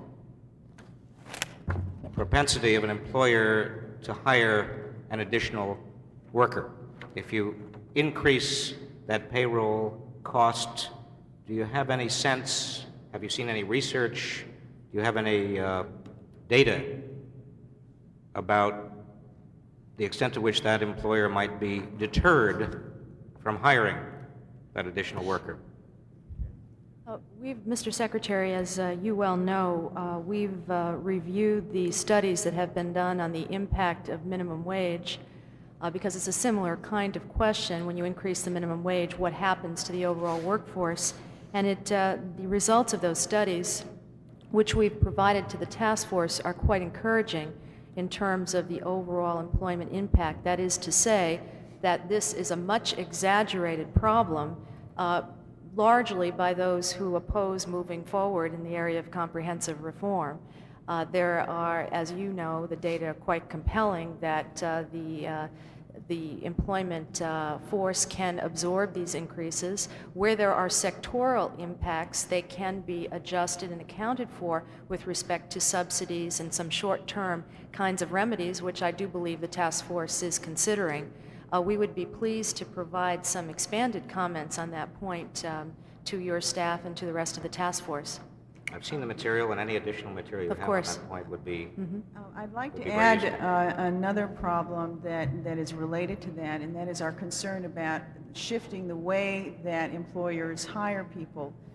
Depending on how you define the employer obligation, if there's an opportunity for them to reduce it by hiring part-time workers, certainly we have evidence in other areas where this has happened, and we want to make sure that the whole pattern of employment isn't shifted to more part-time, low-wage workers as a method of getting out from the financial obligations of the health care coverage. If I could mention as well, Alan Ruther made the point, and since the Secretary asked about the financing of it, how strong we all feel in terms of the financing of a national health care plan. And we have heard from time to time from various groups and various individuals this possibility of taxing the health care benefits that now exist in terms of employees over a certain level. If they have health care benefits, then in fact they would be taxed on those. That in our union, and I think in terms of all unions, from serving on John Sweeney as chairperson of the Health Care Committee, that would be tremendously, tremendously difficult, that form of financing.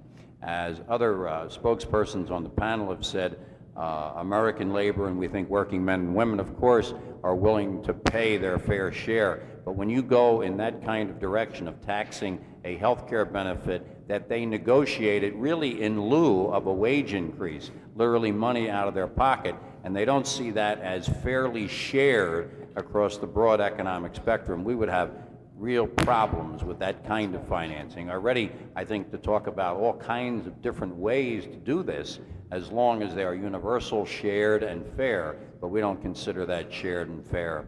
Secretary Reich, when you look at the employment impact of any new taxes that might be levied, I think it's important to compare that with the existing premium structure that employers are currently paying. And it's our very strong belief that the existing financing system has a very negative impact on employment. In the auto industry, where the big three automakers have payroll costs in the range of 20% of payroll for health care, that's a very negative impact. And so I think you have to weigh that against the new system that you would be going to. Secretary, under the present system as we have it now, I can give you some personal experience from the construction industry. The employers will hire, whatever the costs are, will hire as many employees as they need to finish the job. But the fact of the matter is that where we have employers that are part of a collective bargaining system and have to pay the premiums for health care insurance, they're paying a tremendous premium. They're hiring the same number of people. They don't reduce the number of people that they're working. What happens, though, is there becomes a downward pressure on wages in the construction industry, and you have one side of the construction industry competing against the other side based on wages alone. How far down can you ram the wages? And that's the issue.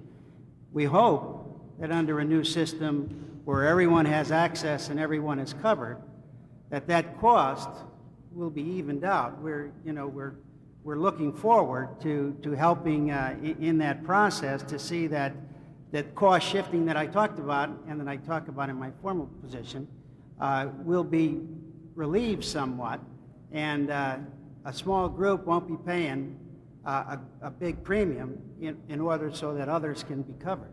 It's that simple. So I don't think you'll have less workers. Mr. Vice President, I have 25 additional questions, if I may go through them. Well, would you all be willing to seriously to answer additional questions for the record of this proceeding? Yes, sir. Let me just put on the table one right now, and I'll close at that. My impression, based upon some data I've seen and also on some anecdotal evidence, is that many of today's labor management conflicts, many contract disputes, involve issues of health benefits. Is that your impression as well? And, Virtually everyone. is that conform to the data you've all seen? And there are studies that confirm that impression, that a substantial percentage of collective bargaining situations over the past several years have resulted in conflict over the health benefit area. Absolutely. And I might say it's precisely the same conflict that you are wrestling with respect to the notion of taxing workers' health care benefits. That devolves to the fairly simple matter of whether or not people should be made more cost-sensitive, which are the buzzwords that were often repeated here this morning and this afternoon. And I think what we're saying is that one should look again before moving in that direction. Workers, to state it simply, and perhaps the obvious, workers are not checking themselves into hospitals. They're not ordering tests. They're not ordering the prescription drugs. So when we moved in the direction of real cost containment and economic responsibility, we ought to put that at the doorstep of the people who are making those decisions. Thank you. Thank you, Secretary Reich. Secretary Shalala? Just one quick question. Assuming that the President will have a comprehensive benefit package, you have negotiated contracts for the benefit package. What's the relationship between what you've done and what we're about to do? I assume you've thought about that relationship. In our view, it would work quite similar to the way Medicare now works. We have benefits that we've negotiated beyond the Medicare package for post-65 retirees. We negotiate a wraparound coverage, and we would presume that the same type of ability would continue under a national health care reform plan applying to the under 65 population. Interesting. Thank you. Secretary Brown. We know that the problem that we're looking at now is primarily budget-driven. And any kind of process that you are looking at the bottom line, that there are going to be certain institutional changes that take place.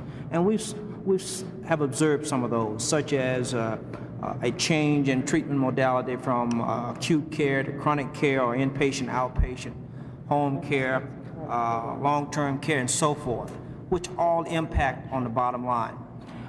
In addition to that is the question of administrative overhead. I've seen a number of figures around, ranging anywhere from 20 to 40%. I think 30% is generally accepted. But my question to you, if you eliminate, here again, good business practice, to eliminate that overhead, to bring it down, if you did that, what impact would that have on the employment in the industry, in the healthcare industry? Well, I think once again it's somewhat similar to the Secretary's question. I think, for speaking, and being out in the field and public hospitals and private hospitals, I don't think it's going to have a lot to do with the line care health giver. the hospital aide or the psych tech. I don't think it's going to have any real effect on that.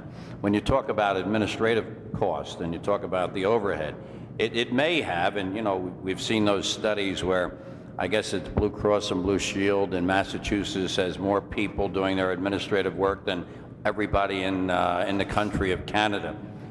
So it may have an effect in terms of what we would call the white collar or pink collar field in terms of administration. We would hope that those people could be placed, that those people could be trained, if in fact you could show that that they weren't necessary in terms of making this change.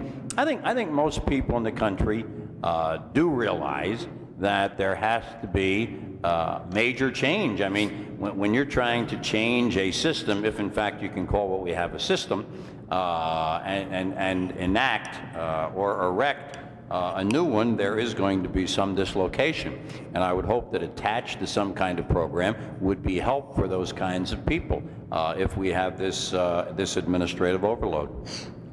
I'd like to just add to that for a moment, Mr. Secretary. I think you've put your finger on one of the most difficult tasks we have ahead, which is to deal with the fragmentation and the jerry-rigging we've created in the American healthcare system. We have, I guess, done everything as a society we can to avoid moving forth and developing a national healthcare policy. And this administration wants to change that, and we think it's about time. What we don't have in the healthcare system is strategic planning. We don't have coordination. We don't have any, you couldn't run a business, let me say, the way we run the healthcare system. And that's what has to change. And if you move forward and have a unified structure that everyone is participating in, you can achieve the kinds of economies I think you're getting to, and that I think all Americans will support. Do you think we need to start thinking about training these people within the industry or giving them training that is transferable maybe out of the industry? I think you have to do both. That you have to focus, I mean, in the whole structural change, that you're going to have to focus on the industry as well as outside the industry in terms of long-term training programs. I think it's the same answer with Secretary of Labor's question about the healthcare industry and those workers and how they get shifted in the process. But I think, as Karen has said, that the labor movement and its members are convinced that the administration is moving towards national health reform and to play a major role in whatever structural changes there are is a responsibility that we're all going to have. I'd like to add that the people that I have seen actually within the labor movement who are among the strongest advocates of healthcare reform are healthcare workers themselves. We're the ones who see on a day-to-day basis what works and what doesn't, and the gaping holes when it doesn't work. And so I think that you will find within those unions and among those workers exceptionally strong support for comprehensive health care. I certainly have. I'd just like to confirm or to back up what Cindy is saying. We have seen in studies, especially with nurses, their concerns about patient care and the level of stress that they're going through with all the changes that have taken place in the industry in terms of cutbacks and so on. And healthcare workers themselves are really the most interested for a variety of reasons, and the primary one is their concern for patient care. Mr. Magaziner?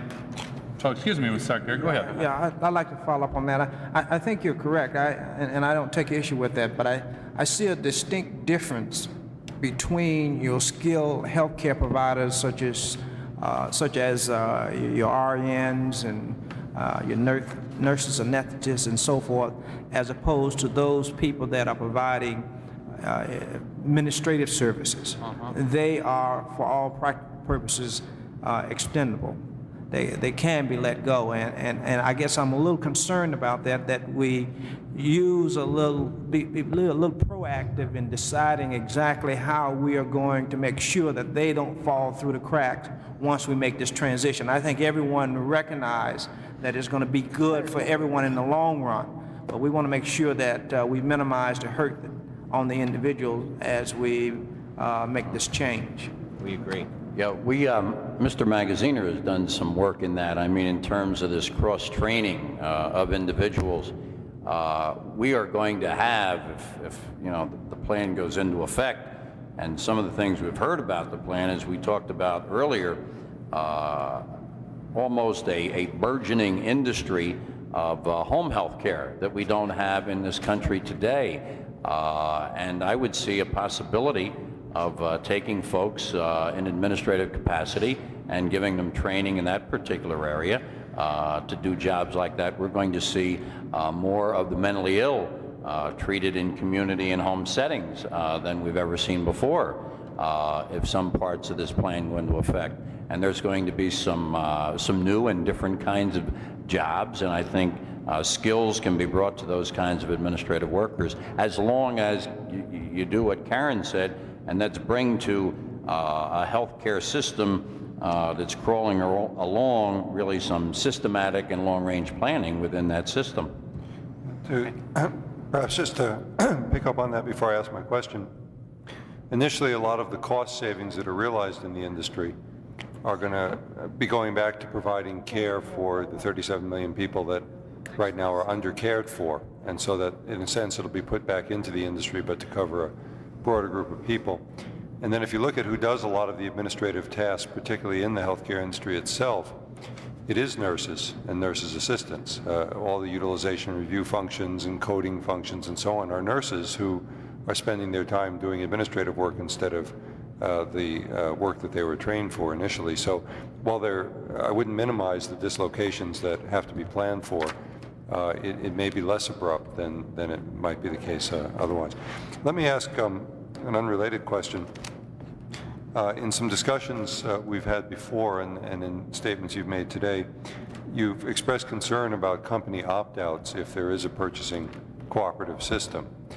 But I'd like to understand how that relates to the continued existing of the Taft-Hartley plans, for example.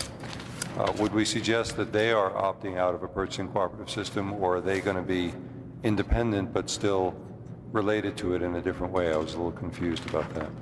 I think the only way it works is if they're part of the system. The question is that if others can opt out, then you don't have the kind of bargaining power with the providers that is necessary. I cited an example of some areas where most of the people, or a large percentage of the people that are insured, are in the multi-employer field. There we've been able to make great savings because we've had great bargaining power with the providers. If you were to include everybody in that bargaining structure as you bargain for a better deal, I think that the results are inevitable.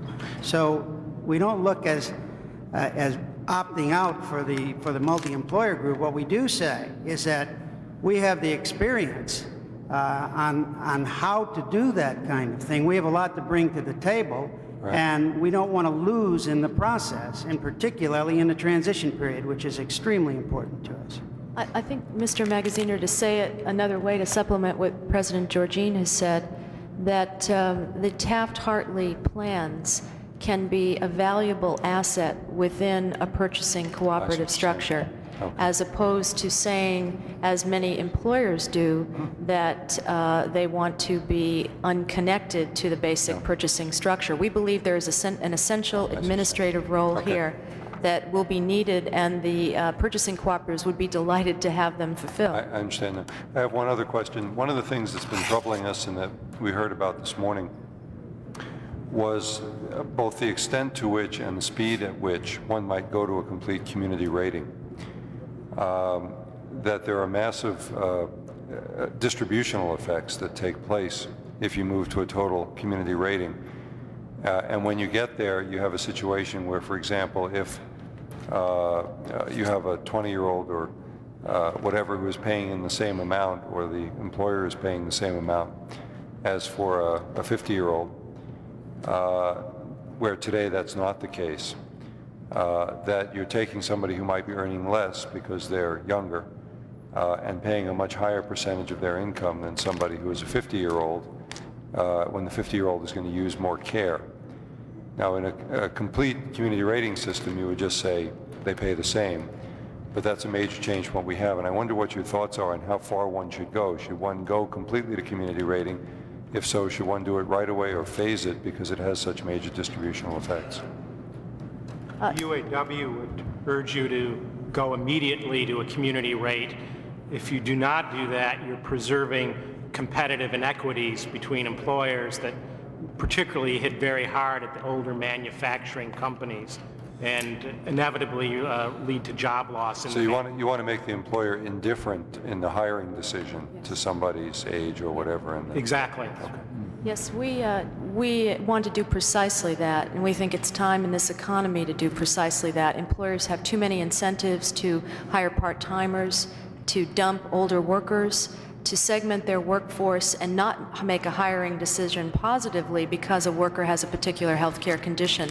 We think health care basically is, and going to a community rating structure is a down payment on a fair and equitable sharing of costs among our society, and we ought to do it sooner rather than later. Would you include the over 65 population in the total community rate? Yes, absolutely. We think that when we talk about a unified purchasing and delivery structure in the labor movement, we think about the employed population, the early retirees, the Medicaid population, and Medicare. In other words, every American ought to be in one health care system.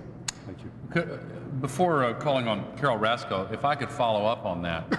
You've addressed this to some extent, but I'd like to hear a little more discussion of it, just following on your last comment. Alan, I'd like your views on this, because the automobile companies have very large numbers of retired employees whose health care benefits are built into contract obligations and built into the cost of the automobiles that are produced and have an effect on the competitive relationship to other companies. We are used to the statistic that the extra cost of health care adds to automobiles made in the United States, what is it, an extra $500–600 per car. We are not used to the statistic which compares the health care costs built into an automobile made in the United States by a U.S. company with a car made in the United States by a transplant company. And in some cases, the cost differential for health care is even more where a transplant company here in the United States is concerned compared to one of the big three. How would this be affected by the ideas we've just had under discussion here? But you're absolutely right, Mr. Vice President.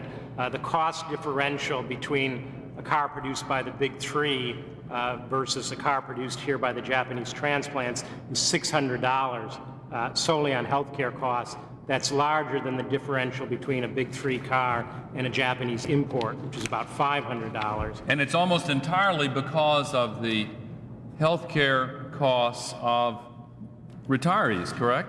It's the retiree factor plus the age differential and the age of the active workers. The average age of the workforce is much higher compared to the transplant workforce. Go ahead. Going to a community rate can solve the problem with the active workers, but simply doing that will not solve the problem of the retiree differential, because as long as the employers are paying premiums on behalf of the retirees, you'll have the big three having to pay for all of their retirees, the Japanese companies not having to pay for any retirees. They're so new they don't have any. That's why we suggest putting an overall cap on the amount that any employer has to pay. That would benefit the big three, would also benefit lots of other employers who may have higher health care costs. In older industries. That or because of the particular health status of their workers. In effect, no employer, large or small, would have to be afraid that their health care costs would go through the roof because of the demographics of their workforce or because of the health status of their workers. All right, Carol Rasko. Well, you've talked a great deal about your desire for a more comprehensive package, and one thing I'd like to hear a little bit about are any observations you've made about characteristics of very good wellness programs in the area of prevention wellness within places you've seen around the country. We have a number of unions that have negotiated exemplary wellness programs that put an emphasis on prevention of all sort, on hypertension screening, and they look at a particular industry, they look at data to determine what the major healthcare problems are, and then they've targeted various prevention kinds of strategies. The UAW has a number of employee assistance preventive strategies that we could provide elaborate information on. The Airline Pilots Association, the flight attendants, a number of the unions represented here at this table. We have a variety of wellness programs that are doing quite well, and we have excellent data to support the investment in them. And follow-up data or evaluation on it as well? Yes, yes. And we'd be happy to provide that. Okay, thank you. In the benefit design itself, I think it's very important, and we considered this in the state of Washington, that any kind of point of service cost sharing that you're involved in not be applied to preventative types of services, and that the whole benefit design needs to be shifted much more to prevention, to well baby care and that sort of thing, that's going to be a very important part of whatever comprehensive program you come up with.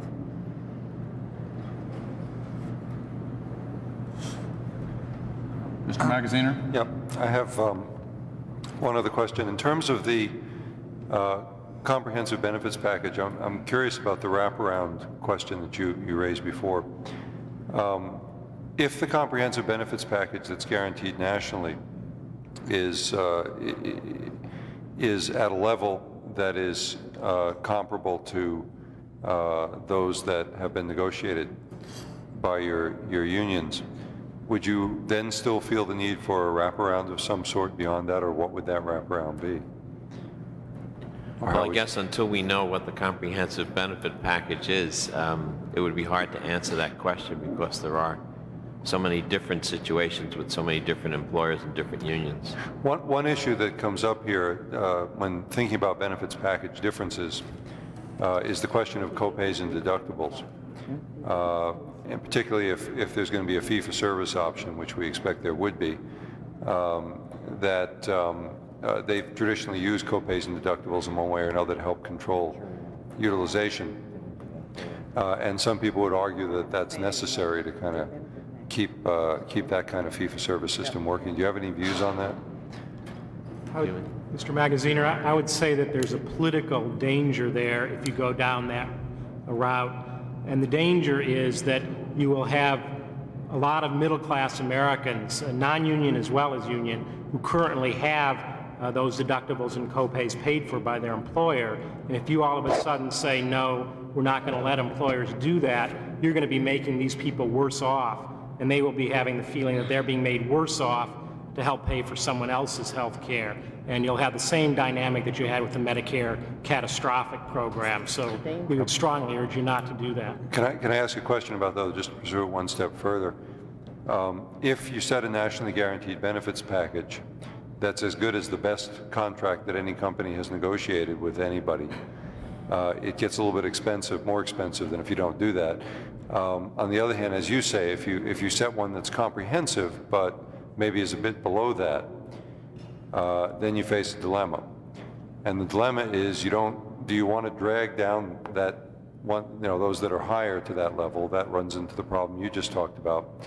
On the other hand, if you let that one that's higher stay that way, then have you developed a two-tier system, which you don't want to necessarily do either? I mean, how would you resolve that dilemma for us? Well, you'd have to provide for adequate benefits, of course, in the core package that all Americans are entitled to. Right. And once you do that, then we believe that you should be indifferent, society should be, in terms of additional benefits that are negotiated. So if we put a comprehensive package together, and then individuals want to spend more, or companies want to spend more, or employers want to provide, or whatever, right? That's okay. And would that stay outside of the budgets that you would recommend, or would that extra spending be in the sort of healthcare budget?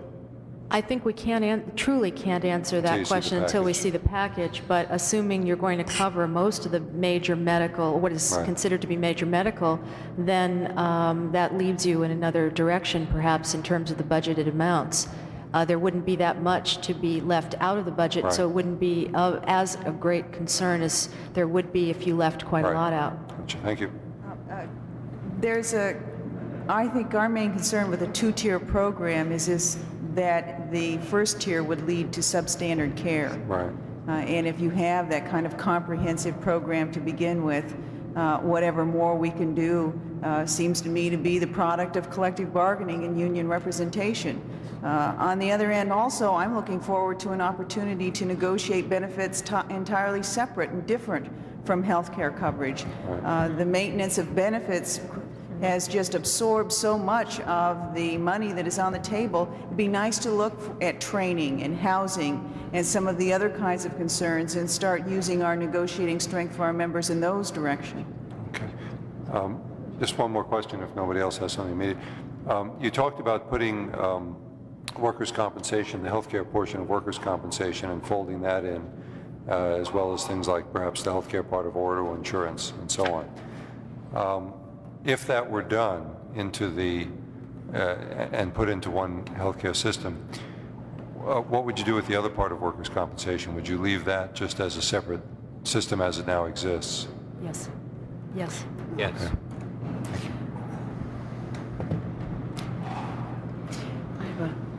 I have a concern about just lumping in workers' comp and the medical aid portion. In Washington State, we have been doing work on how to get at the problem of long-term disability. And actually, the direction that we have been going in is to more greatly unify the treatment, medical treatment portion of workers' comp with the disability prevention. And if you just sort of unilaterally take the medical aid portion of workers' comp and separate it out, you make that much more difficult. So I think in the end, 24-hour coverage needs to happen, but we need to be very careful how we do it so we don't get in the way of more effectively treating the injured worker. Okay. Well, thank you very much.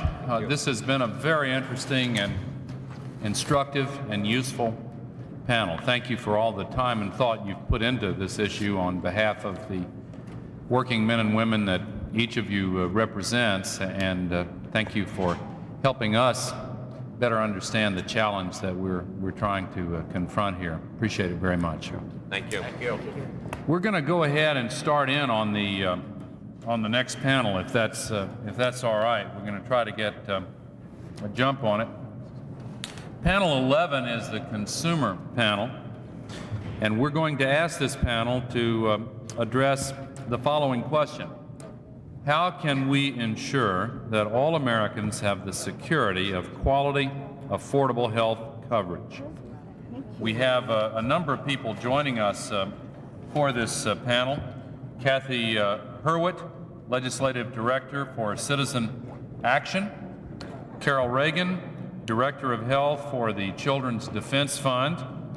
Mary Cooper, Associate Director of the National Council of the Churches of Christ in the USA. Leslie Scallett, Chair of the Mental Health Liaison Group. Joan Kuryansky, Executive Director of the Campaign for Women's Health. And William Shaker, Executive Director of the American Council for Healthcare Reform. Let me note that partway through this panel at about 7:30, I will have to leave for a short period of time to deliver a speech on another topic, but I hope to be back before the end of the panel, or at least by the beginning of the last panel. We're going to start with Kathy Hurwitz, Legislative Director for Citizen Action. I had the opportunity to meet with representatives of your group from all over the country and enjoyed that very much. And thank you for leading off this Panel, please proceed. Thank you very much, Mr. Vice President. On behalf of Citizen Action, our 32 state organizations, and our 3 million members, I want to thank you and the members of the Healthcare Task Force for this opportunity to speak today. I want to talk briefly about 5 principles that we believe are essential to answer the question posed for us. Those are the principles of universality, comprehensiveness, affordability, freedom of choice, and public accountability. But before that, I want to make what I believe is a very important point, and that is that we need to be discussing here today and in development of the plan the difference between insurance and access to health care. One of the points and the lessons of some of the people had learned who spoke with you last week is that having an insurance policy does not equate to having access to health care. One of the people who was in the meeting but who did not have a chance to speak was Dr. Linda Pino from Kentucky. She had a situation where she thought she was very well insured. Her son was in a car accident, suffered multiple head injuries, and when he was taken to the hospital, her managed care company refused to pay on the grounds that it did not meet their definition of trauma. Ironically, Dr. Pino had worked for managed care companies prior to the time of the accident and had developed some of the same utilization review procedures that were then used against her. And she has asked that I submit as part of my testimony 3 pages of very detailed provisions that managed care companies use to deny care to people who believe that they are well insured. We'll be very pleased to receive that and include it in the record of this whole proceeding. Thank you. Thank you very much. I'd like to touch very briefly on the 5 principles I mentioned, the first being universality. You heard from the previous panel the need to break the link between employment and insurance, and Citizen Action agrees with that very strongly.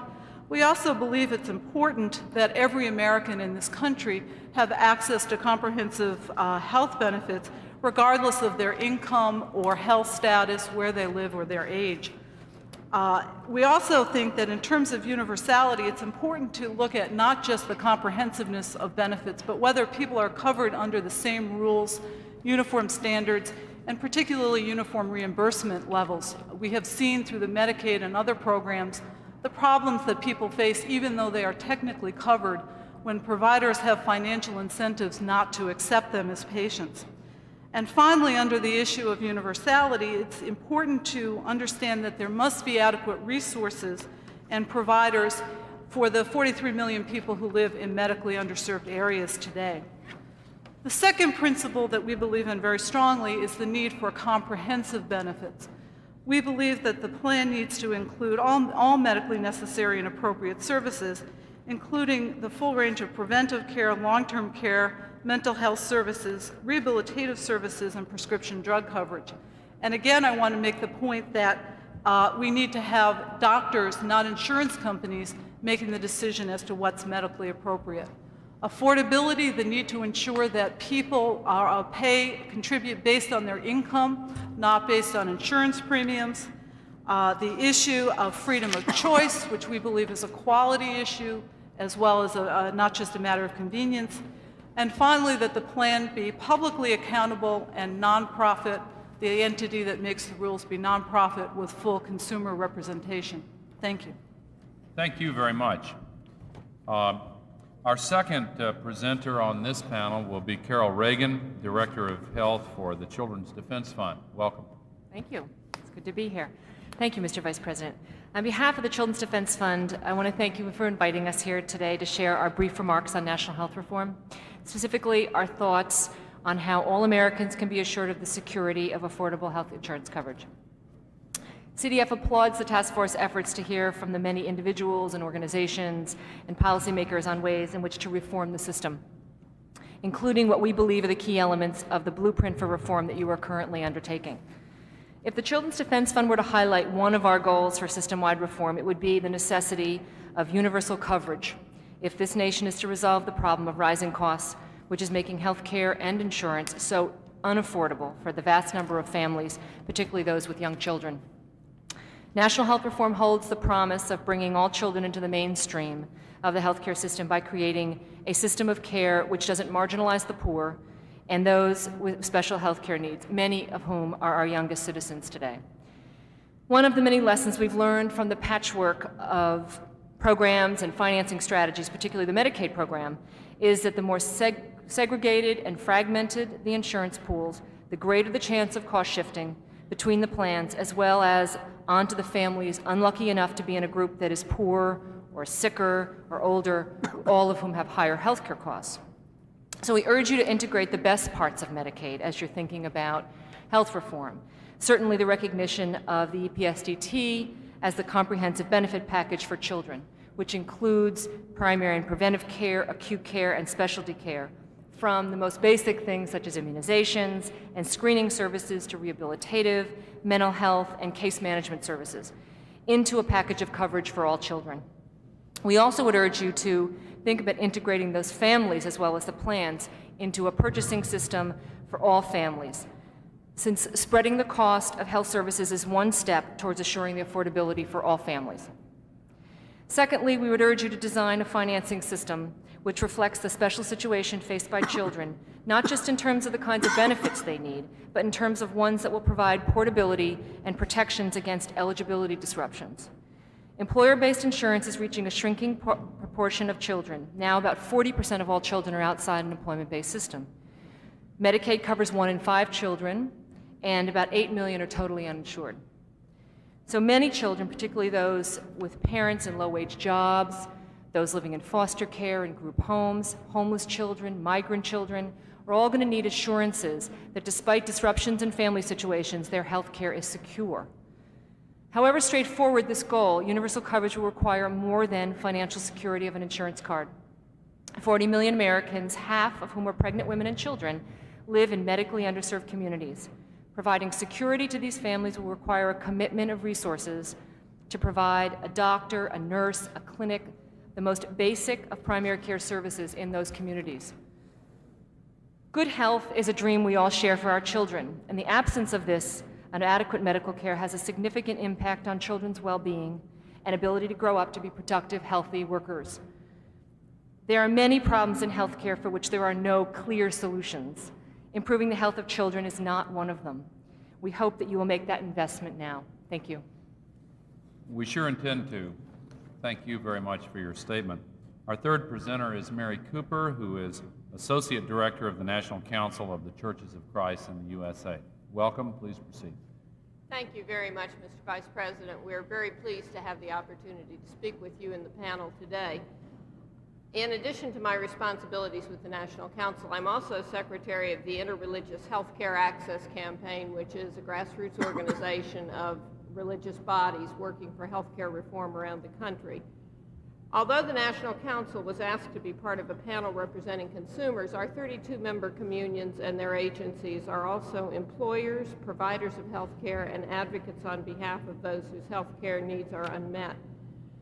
With my expanded statement, I've included some materials about a survey we did of our member churches regarding the extent to which they are providers of health care services.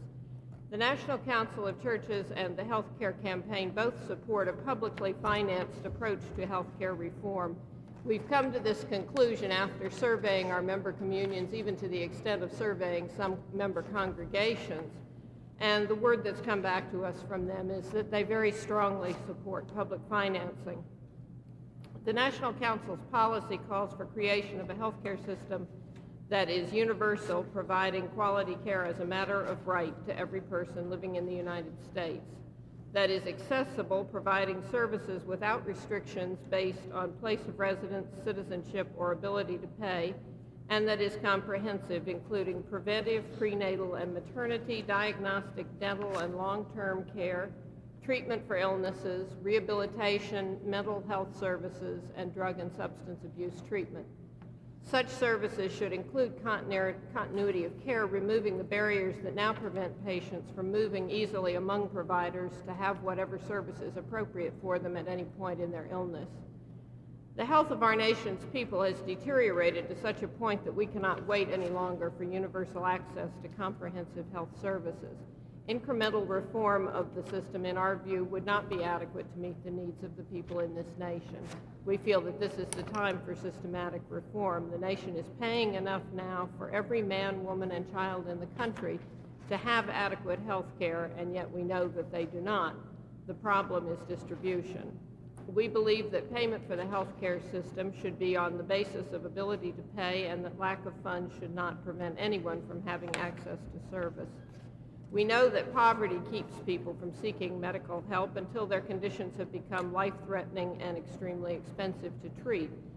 And we know this through the experience of the hospitals, nursing homes, and rehabilitative facilities that are operated by our member communions, and because of the involvement of our local churches in providing health care services, but we also know it through members of our congregations who are the victims of the current system's inadequacy, and whose poverty and unemployment leaves them outside of the system and makes them have to become subjects of charity in order to receive the health care service that they need. We know, too, that the National Treasury bears tremendous costs because of the expense of maintaining people on welfare, SSI, Social Security, Disability, Medicaid, and Medicare, and because of the income that is foregone through lack of tax-paying ability by these people. And we know that there are many other costs as well. It is our belief that in matters of health, the rights and the well-being of one group in the society cannot be secured without securing them for all, and we believe that a publicly financed system is the best way to go. Thank you very much. Our fourth presenter is Leslie Scallett, Chair of the Mental Health Liaison Group. We're delighted you're here. Please proceed. Thank you, Mr. Vice President. First, I'd like to thank this administration and this task force for being so responsive to the mental health needs of our people, and especially I'd like to thank Mrs. Gore for her leadership in bringing about this long overdue change. How can we ensure all Americans the security of quality, affordable health coverage? Speaking today as an individual with more than 20 years' experience in mental health policy, and as chair of the Mental Health Liaison Group, which represents more than 60 national organizations involved with mental health, including consumers, providers, professional associations, citizen groups, and others. It is impossible to reach that goal unless mental health care is fully integrated into the benefit package on the same terms as other health care services. 1 out of every 5 adults could be diagnosed as having a mental disorder, yet fewer than 20% of those needing care ever receive it. Many people are surprised to hear that statistic. They believe that mental disorders only happen to someone else. Unfortunately, that's not true. Even those with insurance coverage are all too often shocked to find that when mental illness strikes, their insurance falls short. This happens in great part due to rank discrimination pervading both public and private insurance, which imposes limits on mental health services that are not applied against comparable services for physical health care. A young woman who once worked for me had received short-term treatment for depression while she was in college, not an uncommon problem. She was then disqualified completely from our health insurance plan because the actuaries said that she was a high risk. We cannot have a system that continues that kind of problem. There was another woman who was hospitalized because that was the only way to prove that her condition was serious enough to justify coverage. That's no way to save money. As a result, many people fail to seek needed mental health services. Others who have received treatment find themselves locked into jobs to retain their health insurance. All of these individuals and their employers and our whole society pay a hidden price in lower productivity as well as human suffering. Many people have the mistaken belief that when their insurance runs out, the public system provides a safety net. But it's now very difficult, if not impossible, to access even limited public services that are available unless one has been committed by a court or is eligible for Medicaid. The cost of treatment is often to forfeit one's liberty or to spend down an entire family's assets. Families may have to give up custody of a child in order to obtain treatment. Discrimination and separation of mental health care distort the cost and structure of mental health care. The available statistics on mental health reflect this distortion. If coverage for mental hospitalization is heavily favored over less restrictive and less costly alternatives, we can't be surprised when mental health looks expensive. Special limitations on mental health coverage imposed with the intent to control these costs can produce the perverse effect of actually increasing them. The answer to cost containment does not lie in denying access to needed care, but in ensuring access to a comprehensive continuum of services so that people receive the appropriate and effective treatment as early as possible. That's the best way to save money and to prevent needless suffering. Thank you. That was a great statement. Thank you very much. Our next presenter is Joan Kiriansky, Executive Director of the Campaign for Women's Health. Welcome. Please Thank proceed. you. Thank you, Mr. Vice President and members of the panel. The Campaign for Women's Health represents 75 organizations, women's organizations, unions, providers who are committed to changing the healthcare system to respond to women's healthcare needs. We came together with the realization that current patterns of healthcare delivery, women's biological conditions, and social and economic factors impede access to adequate and appropriate care. Currently, 12 million women have no health insurance of any kind. Millions more have inadequate coverage tenuously based on either their marital status or their employment status. Just 37% of women have employment-based health insurance. We are more likely to be employed in small businesses or low-paying jobs in the clerical, administrative, and service sectors, which traditionally do not offer health care benefits. For example, in 1989, only 19% of the 35 million women who worked in small businesses had private group health insurance. In addition, 2/3 of part-time workers are women. Health insurance through an employer is made even more difficult because women are often going in and out of the workforce because of caregiving responsibilities. It's not surprising then that 30% of women currently obtain group insurance as spouses or dependents, yet many companies have cut back on dependent care. And when a woman is divorced or widowed, the barriers become even greater. Affordability also impedes her access to care. Poverty is very much a woman's issue and a child's issue. The mean income of women is about half that of men. And when you look at older people, 3/4 of the elderly poor already are women. Despite the existence of Medicare, older women already spend up to 30% of their income for out-of-pocket health care costs. For all of these reasons, the campaign believes that universal health care is a right of every individual in this country, and it should not be based on employment or marital status. A single tier of care should be available. Otherwise, we believe women will more often than not be ghettoized into the lowest option plans. Either their employers, who currently offer no insurance, will purchase the least expensive plan, or those women not in the workforce at all will only be able to afford the lowest option plan. The campaign believes that the system should not permit employers to opt out of the national plan. Individuals must be guaranteed continuity of coverage.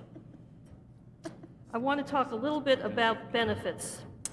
Key to a comprehensive benefits package for women is a broad standard. We suggest that all services which are necessary or appropriate for the maintenance and promotion of health be provided and be the standard which is utilized. We do not recommend the application of a medically necessary standard because we believe it contradicts the goal of comprehensive health reform. Reproductive health care is an essential part of this plan. Abortion, family services are essential. Long-term care, which offers home and community-based care as well as institutional care, is key, as are a full range of preventive health care services. We have developed a model benefits package, which we'll be happy to share with you after the hearing. Thank you. Thank you very much. Our final presenter on this panel is William Shaker, Executive Director of the American Council for Healthcare Reform. Welcome. Please proceed. Thank you. The American Council for Healthcare Reform was established in 1983 with the purpose of consumer protection, the elimination of government interference, and the cost-effective delivery of quality health care. Our plan begins by eliminating needless red tape. This application was filed by my wife's home health care agency in her 3-year battle to get her company Medicare certified. The attached Wall Street Journal editorial, which is with the written statement, describes the craziness of all of this. Please read it. This kind of red tape must be eliminated.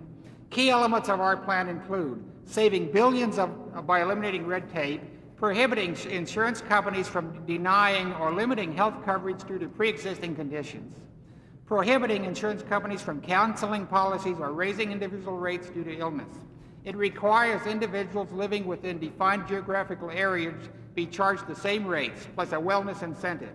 And we've described this incentive in some detail. Medicare and Medicaid would be folded into the plan. It would require the national database, which keeps track of incompetent doctors, be released to the public, and also we require legal reform.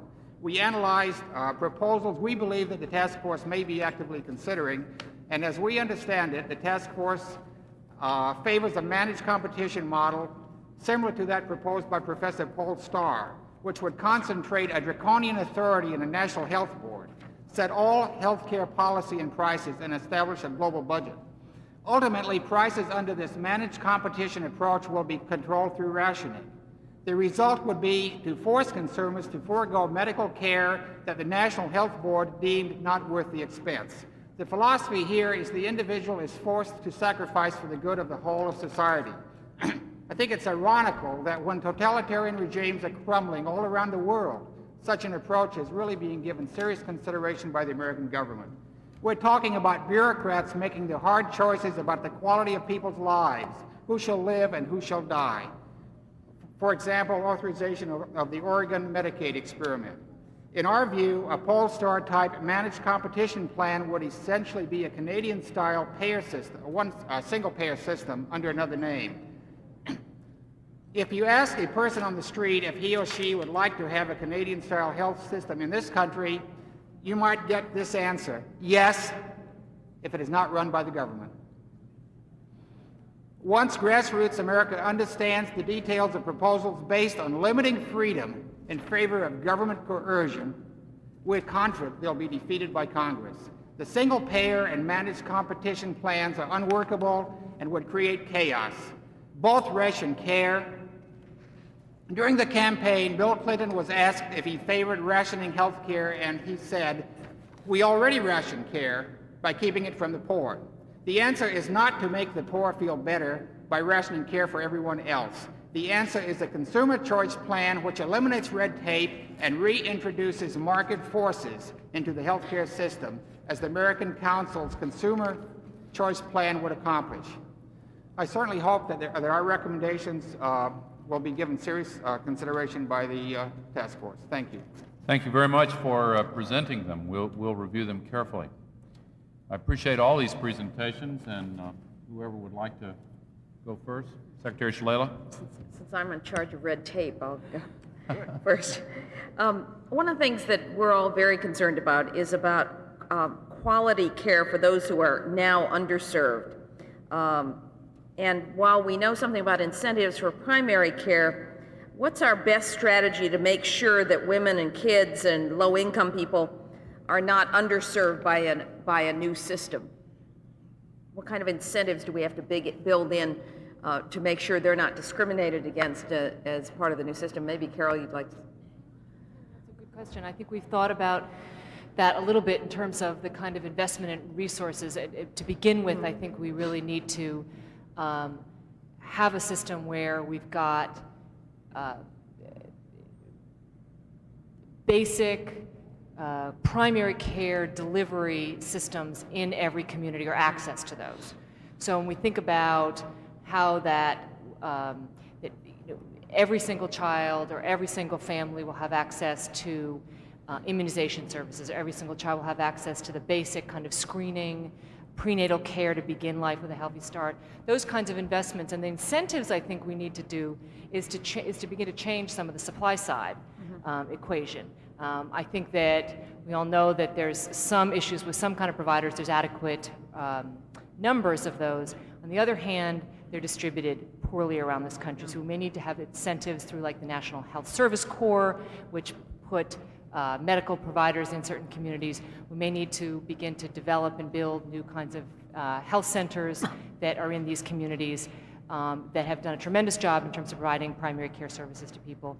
We may need to have incentives for mid-level practitioners and non-medical providers that can get out into the communities and provide services to people. We may need to change some things with the medical education system, where we begin to put an emphasis on family practice, general practice, primary care, and our medical institutions. So I think there's a number of those kinds of things, including existing programs that we know have worked, like the Health Service Corps and health centers, to new ways of bringing new kinds of providers into our communities. If I may add to something. that, we are very strong supporters of the single-payer plan and the American Health Security Act because we think it gets at the heart of this question, which is basically to create a single tier of health care in which all of us get the same access. If, in fact, you take the vulnerable populations and put them in a program of their own, I think the history shows us that they are more likely to get discriminatory care, less care, than if you come in with a social insurance program in which they get the same type of care as the rest of us sitting here today. I think that's really essential. I think the other issue here is to give people full choice in terms of where they can get care and to take away the incentives, the differentials in reimbursement that really result in some providers not wanting to take certain populations because they can get more in terms of payment by taking somebody else. I think the third issue, which is very important, and that's again why we're supporting single payer, is that it gives the public a chance to participate in the decision-making processes. This is a very important thing to all types of people around the country. They want to be at the table making the decisions, and right now they're not. It's employers and the insurance companies. Single payer would let them do that. I think we have seen some instances where care was theoretically available and yet was not really utilized. And some of those impediments, I think, speak to location, the kinds of settings, school settings, community centers that are very important, that are easily accessible. Women particularly are often weighed down with child care responsibilities, or they're in the lowest paying jobs where they're not going to be able to get off time to take the kind of time they need to get care as it's currently available. We also have to be concerned about the language and the cultural appropriateness of the treatments and services that are available. Women, groups, different racial groups must be able to feel some kind of trust in their health care providers, and it requires some cultural sensitivity and I think some incentives to promote doctors and other health professionals who respond to the multinational dimension of our population. One of the things I think you will accomplish by having the same cost for all of the insurance will be provided at the same cost for everybody within a geographical area, such as a statistical area. And if by the elimination of a lot of this red tape that we all know about, we can force down the cost if we're talking about people covered by insurance. That care will then become much more available, and then by folding in the Medicaid coverage for the people that can't afford, that are being subsidized by the government. And I think it's important at that point, though, that you allow people on Medicaid or anyone else some freedom of choice of selection. That you're going to find, because a lot of people that are receiving Medicaid don't know what that means. So I think they should be offered that choice, and then if they don't opt for a particular plan, then they could be assigned one. I think there's a problem with some vulnerable populations. I'd just like to give you a little experience with mental health. Two of the most vulnerable populations there are adults with serious and chronic mental illnesses and children with serious emotional disturbances. And what we've learned over the past 15 or so years is that particularly for those groups, there's a need for what we have come to call comprehensive systems of care, which have been largely funded, in fact, through Medicaid. And so if you are considering folding Medicaid in, one of the things that we would be particularly concerned about to make sure that those folks who are currently underserved do not even lose some of the services that they're currently getting, is to make sure that the kinds of comprehensive services, which in fact go beyond medical care in many instances, somehow are able to be included in comprehensive benefit packages. There's a role that religious institutions and community institutions can play here too. We found, for instance, in the survey that we did of 1,900 pastors, 55% of them responded that they were providing mental health care of some sort through their churches. 53% of them responded that they were doing some sort of drug or alcohol or other kind of substance abuse care through their churches. A lot of times people will come to a church who are frightened or intimidated by going to a health care center will come to a church seeking help. And if a system is structured in such a way that those kinds of services can be offered through churches and community centers, that might ease the problem. And also, a lot of screening services are offered in churches, vision screening, hearing screening, that kind of thing that helps to identify problems at the early stages before they become so serious that people need serious medical treatment. Tipper Gore. Well, as it's been pointed out, those who are in need of mental health services have suffered a great deal of discrimination. They've been outside the care delivery system.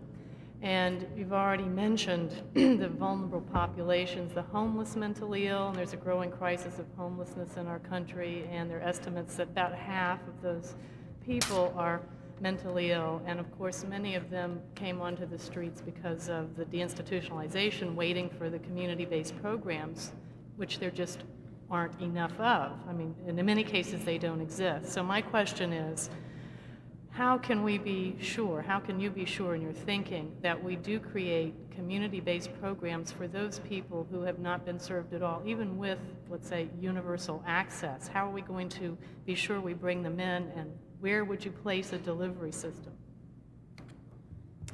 And also for kids. In 1 minute? Well, I think that the problem with deinstitutionalization and homelessness is a lot more complex than an insurance problem. I think that one of the problems that we face is that when public dollars are involved, people in the past have been a lot more willing, taxpayers have been a lot more willing to pay for institutional services than they have been to pay for community-based services. One of the reasons that we think it's so important to build mental health into the overall healthcare system and social services that are needed to keep people in the community, to maintain them in the community. I think that the answer to this lies in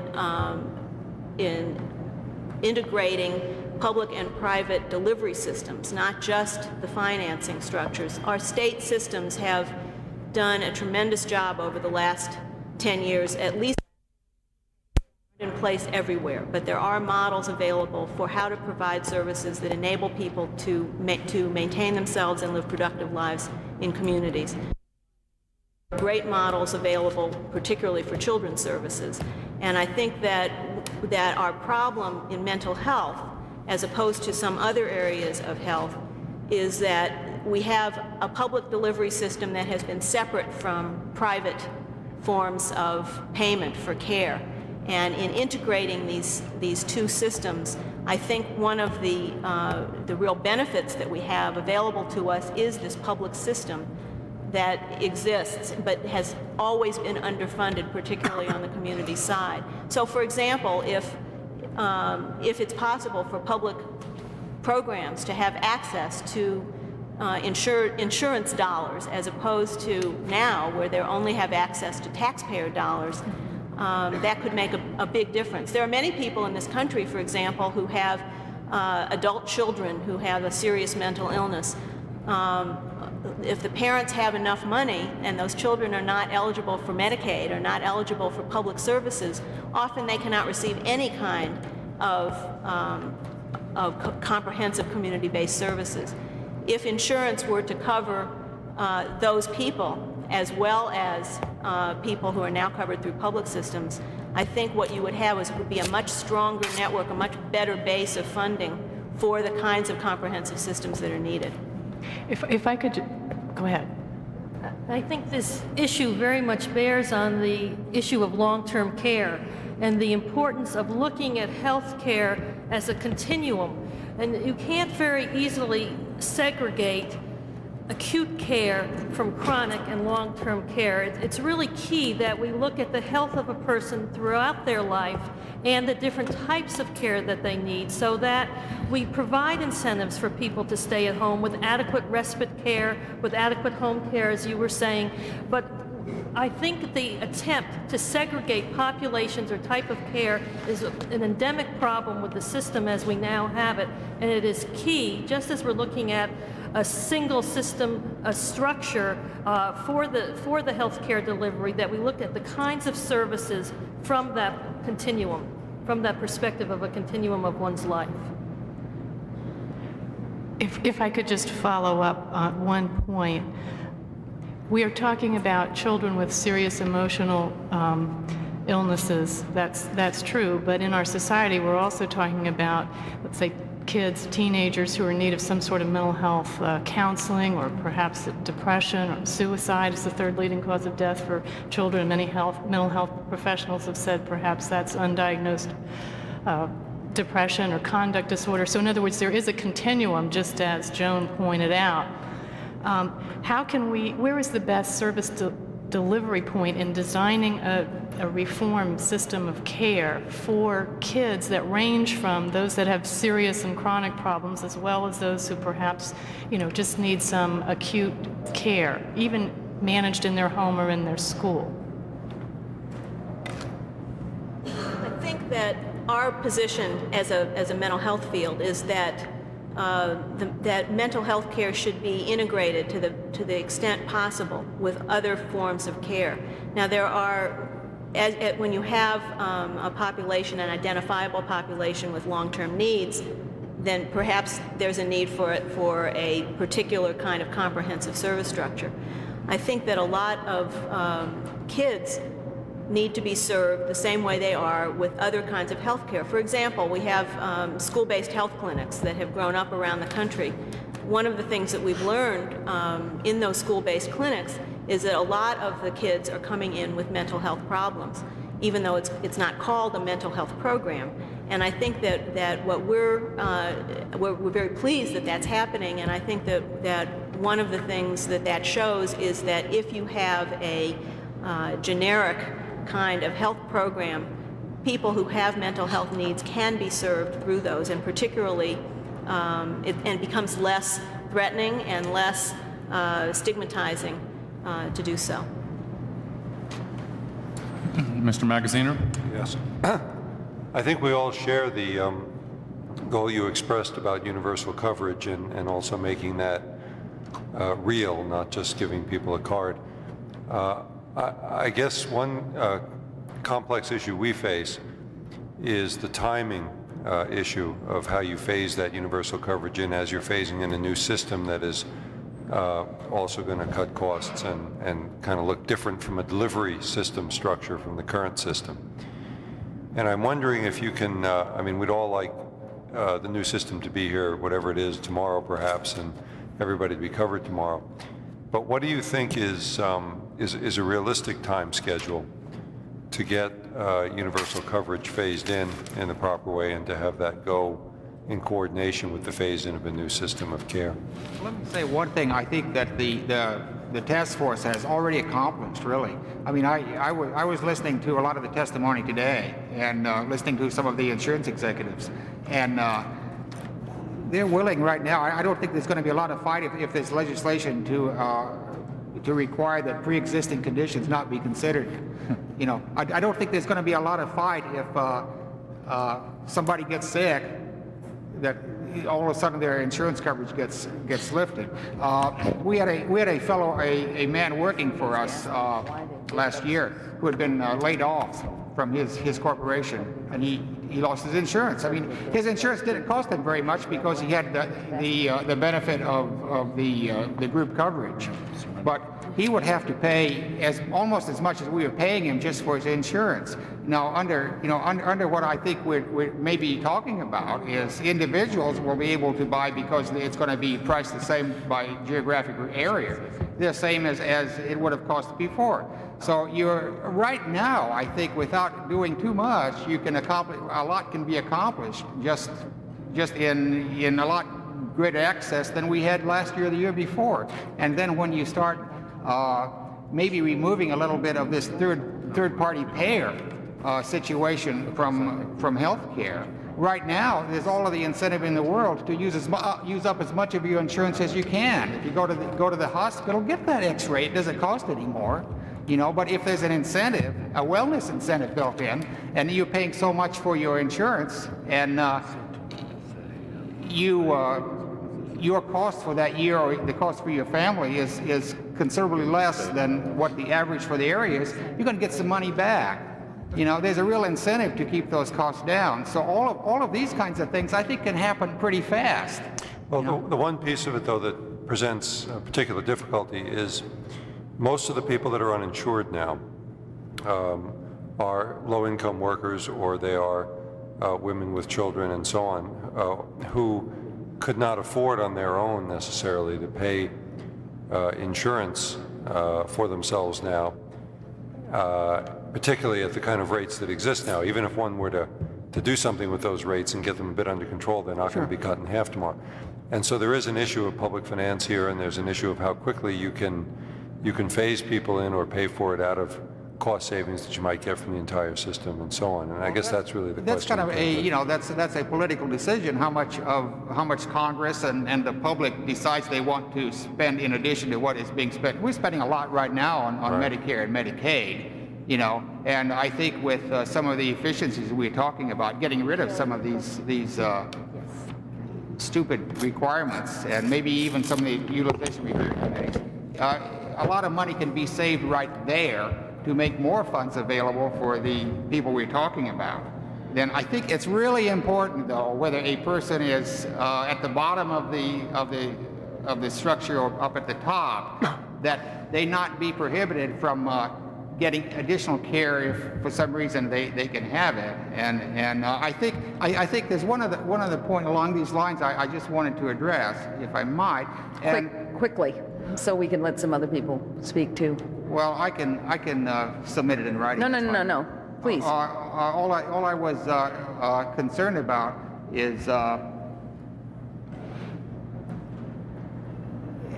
if indeed there's some sort of a national plan that's implemented, and it's going to be based on if you select this particular kind of a plan, you get the tax advantages, and if you don't select that one, you don't.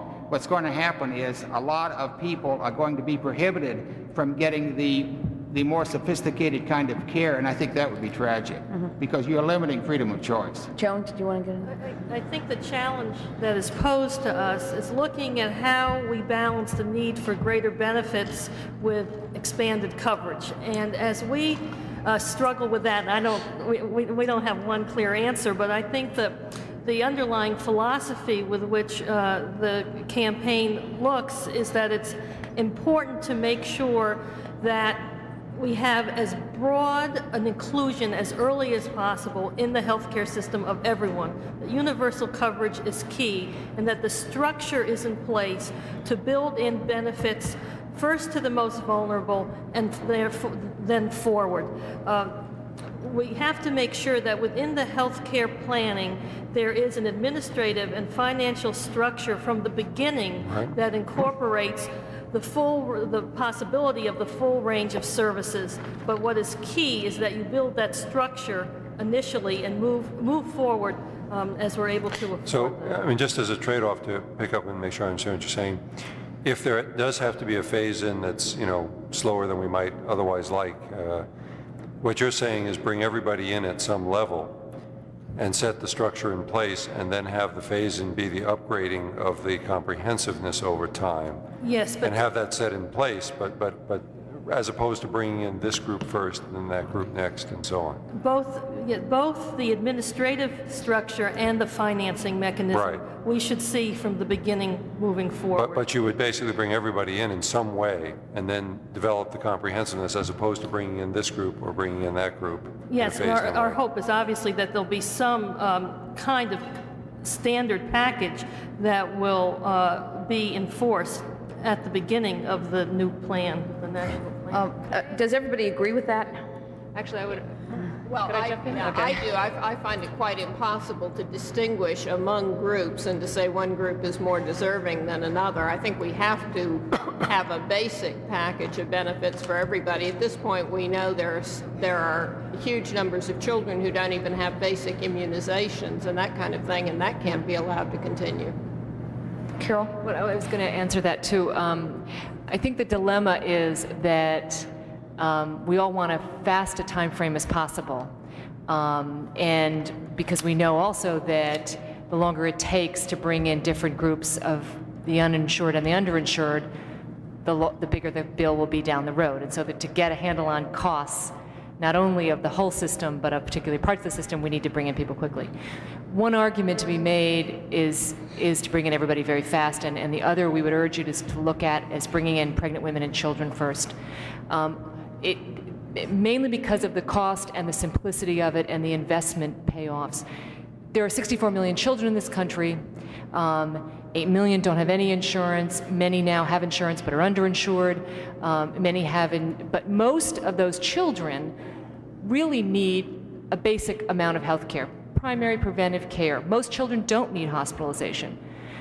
Most people don't need the higher cost, higher end of services.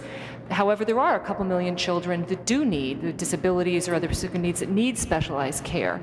That without that, not only is their health deteriorating, but their functioning is lower. So, in terms of cost, I mean, we know that just for example, in the Medicaid program, about 3/4 of the people in the Medicaid program are women and children, yet they only constitute about 1/4 of the cost. So I think there are, if you're looking at those cost issues and you're looking at the investment early on to prevent health care problems later, there's an argument to be made why children need to come first. Thank you. Carol?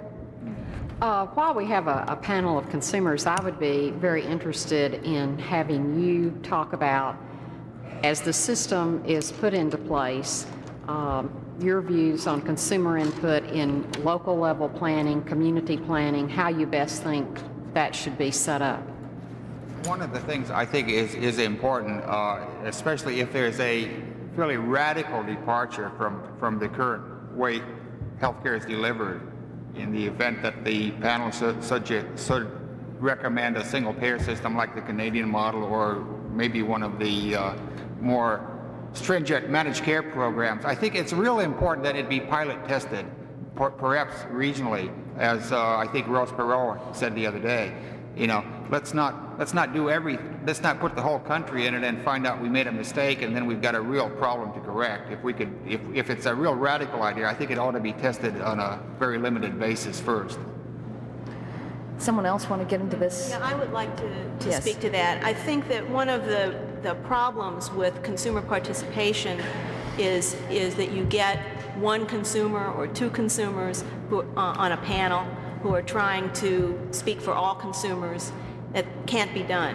And I think that it's going to be important to get a very broad base, whatever system you come up with, a broad base that allows a whole variety of people speaking from different points of view, not just one or two consumer representatives on a panel.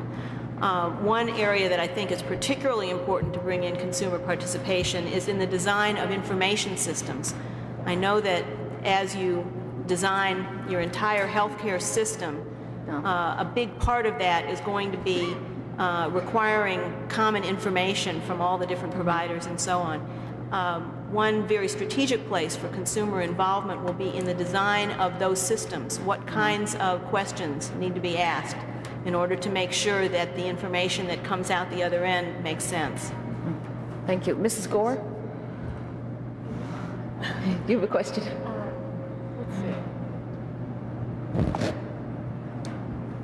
Let me ask another question about children coming into the system. And again, this can be in terms of all health care. We've had it mentioned that children need immunizations. Children are the most underserved.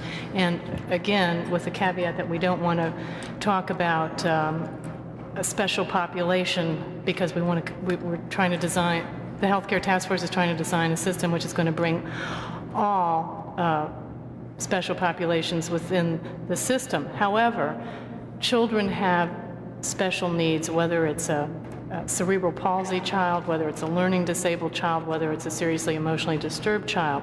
And in designing the healthcare reform system that has traditionally found a way to treat children last or exclude them in many instances, can you give us some specific incentives in which that will not happen?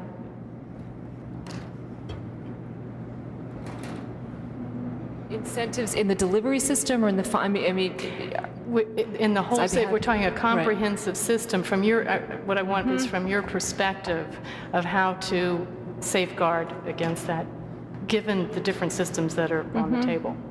That's a good question. I think there's one way of doing it is to look at the local community level the kinds of providers that reach families now and the ways we can link those various health and human services that provide care to children and identify children who are now at risk so that they don't fall through the cracks. And so there's lots of places, whether it's mentioned earlier is through school-based or near school-based services, through other related programs that are helping families or children with certain problems, residential problems, programs with children in foster care, or whether you have areas where you're, through WIC, through other kinds of programs where you're identifying children who need certain services and bringing those children in.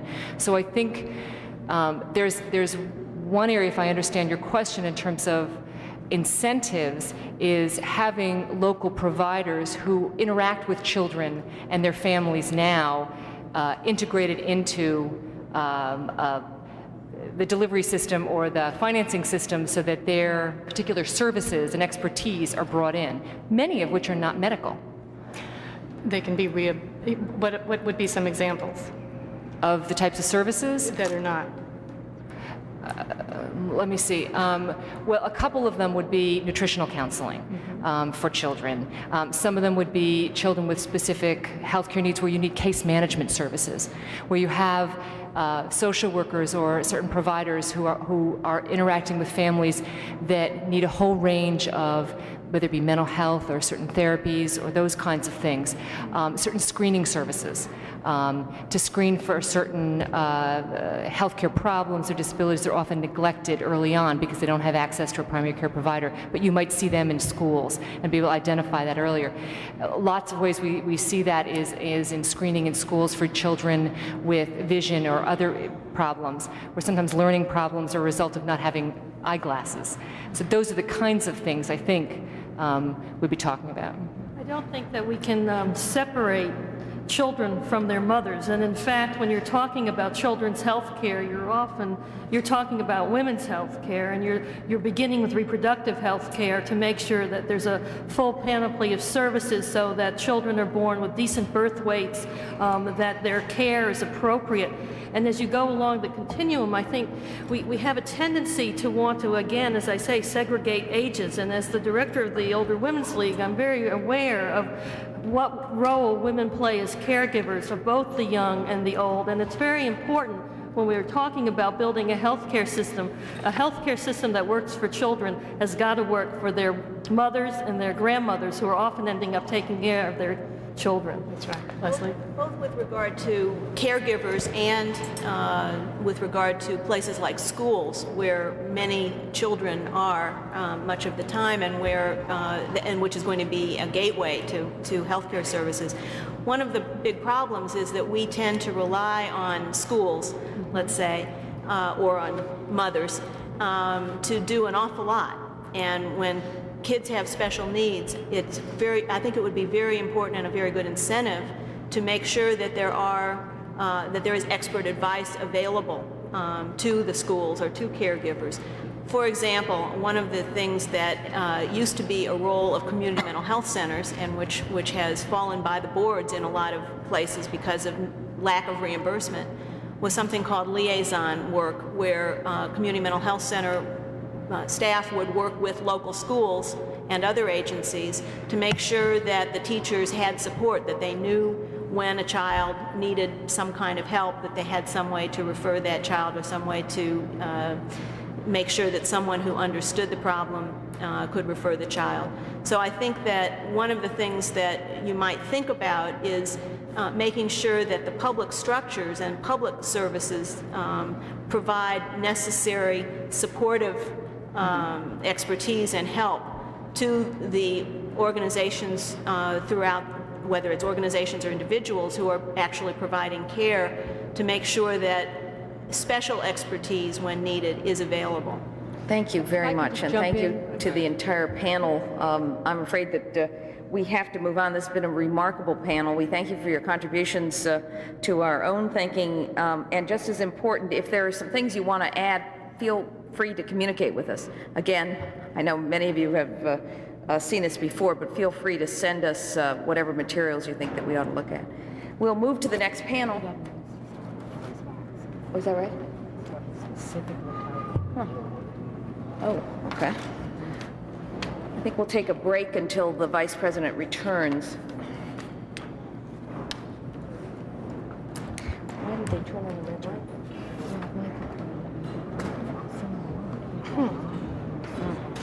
I would have just kept it going, realized. Ladies and gentlemen, we will now proceed with the final panel.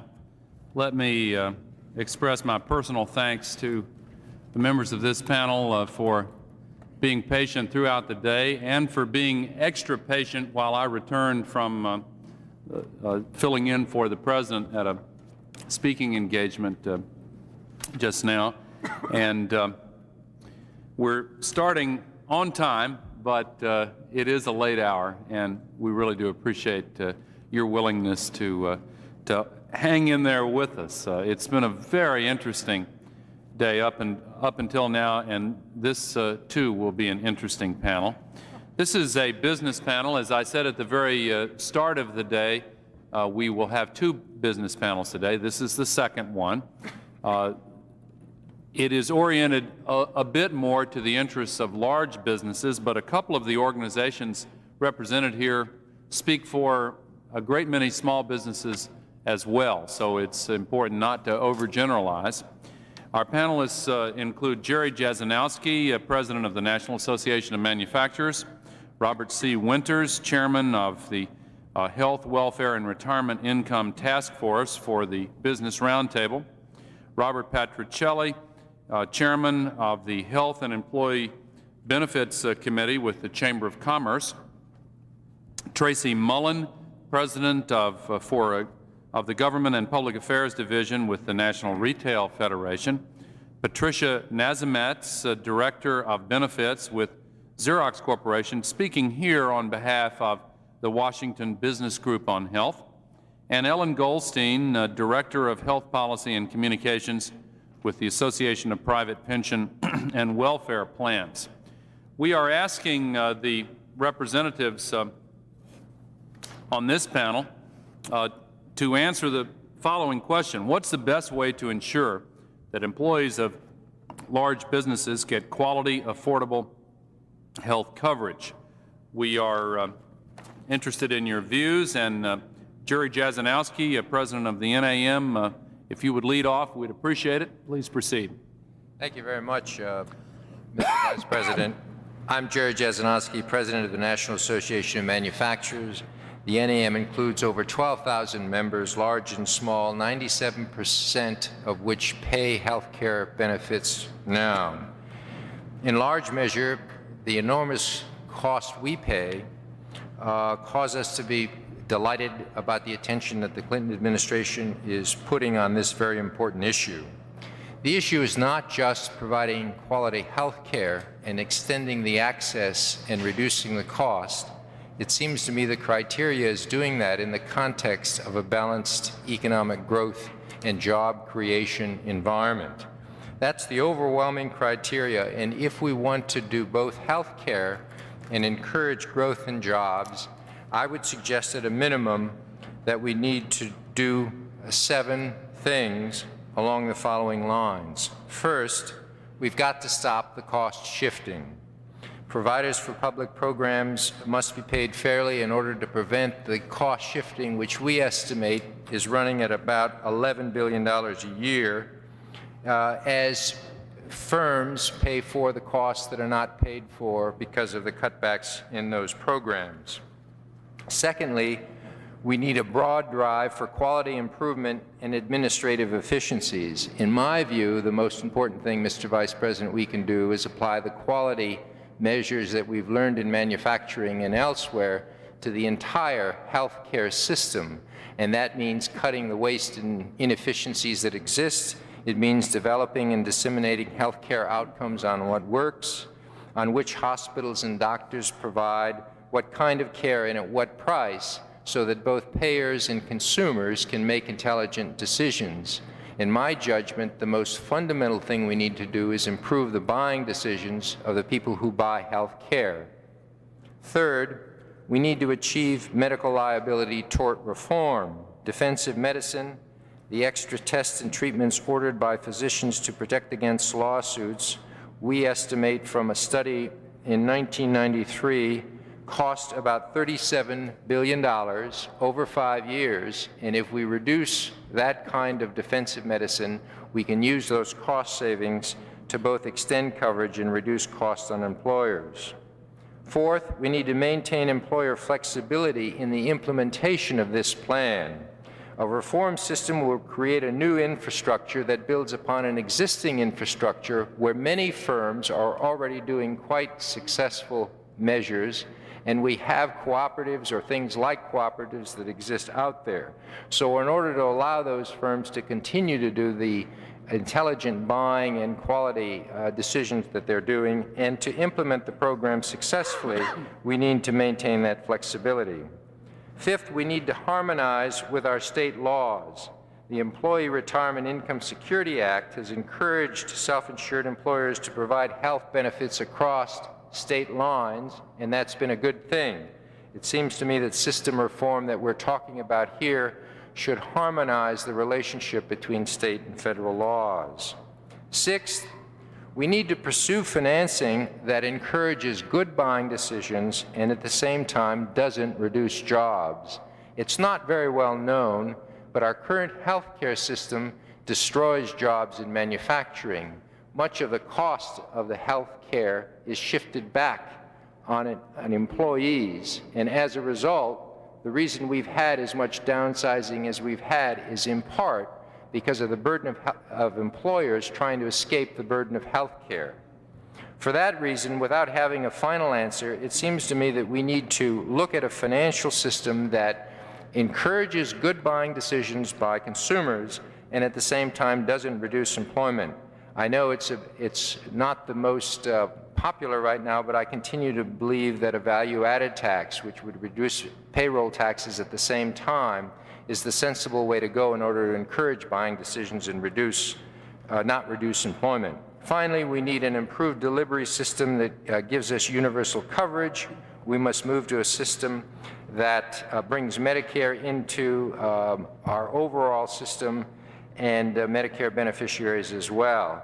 The ability of large employers to provide health care really has to do with, I think, measuring quality improvements and ensuring that the efficiencies we reach don't reduce employment at the same time. Thank you very much.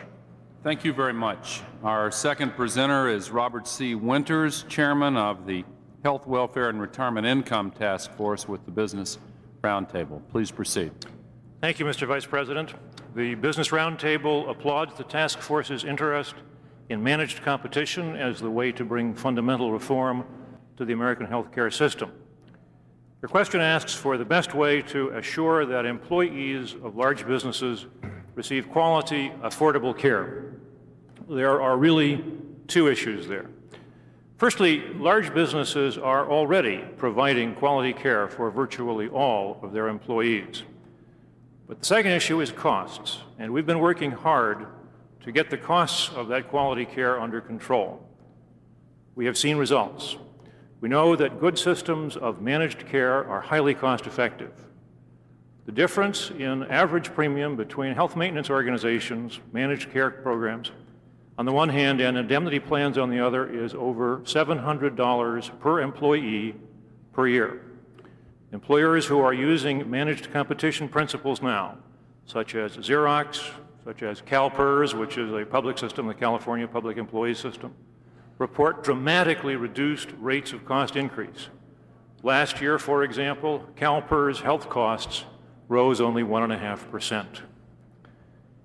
This administration, we would urge, needs to create an environment which nourishes managed competition so that through purchasing cooperatives, small business employees and individuals receive the same benefits that our employees have now.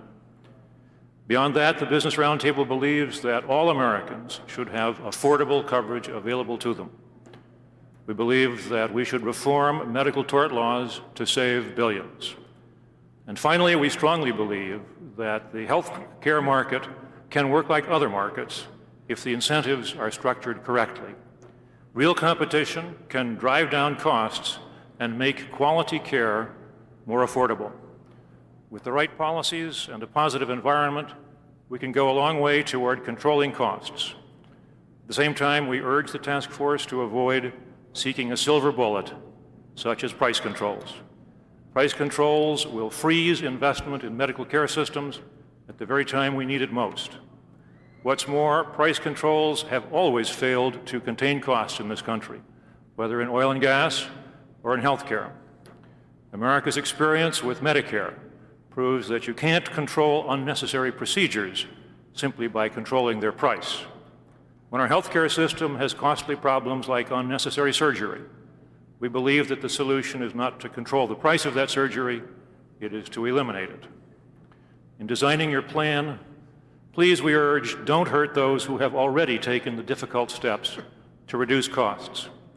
New taxes that seek to recapture non-existent healthcare savings will only penalize employers, especially those groups that have reduced costs through managed care.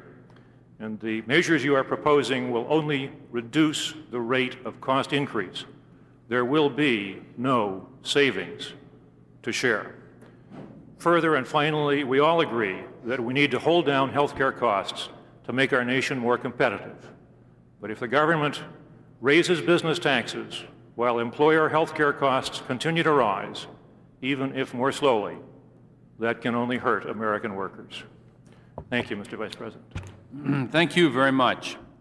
Our third presenter will be Robert Patricelli, Chairman of the Health and Employee Benefits Committee with the Chamber of Commerce. Mr. Patricelli, please proceed. Thank you, Mr. Vice President, Secretary Shalala, ladies and gentlemen. I am Bob Patricelli. I'm here representing the U.S. Chamber today, but I am in private life head of a large business and owner of a small business, and I think I feel the tugs in both directions. The Chamber, as you know, is the country's largest business organization. It represents some 215,000 businesses, of which some 95% are small, that is, below 100 employees in size. We are in favor of a system which achieves affordable universal health insurance coverage, building on the strong current base of employer-provided health benefits. We believe that all employers should offer and help pay for health insurance, and that all individuals should be required to have that coverage.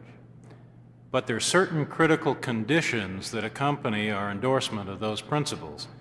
And please, if you can, at the end of this long day, try to remember 3 points about our position. First, that any scheme involving an employer mandate must provide substantial subsidies for low-wage workers and their employers. These subsidies should not be viewed as transitional. They are a necessary structural element of maintaining health insurance affordability. An insurance mandate that produces job loss is no one's social gain. Moreover, it will take time for the Chamber and others to build support in the small business community for these changes. Rushing a reform through before it is understood and accepted would only ensure another embarrassing replay of the Medicare catastrophic variety. Second, please recognize the important role which employers have played in stimulating the development of cost-containing managed care programs, and please keep that energy in the system. Specifically to us, that means that the proposed community-rated purchasing groups, the so-called HIPPICs, should not be any larger than needed to solve the problems of insurance availability in the small business market. To force larger employers, which we would define as those over 100 employees in size, into such community-rated pools would deny to those employers and employees the financial benefit of cost containment and wellness programs which they undertake. We believe the HIPICs are an untested idea and need to be implemented in a controlled and preferably experimental fashion.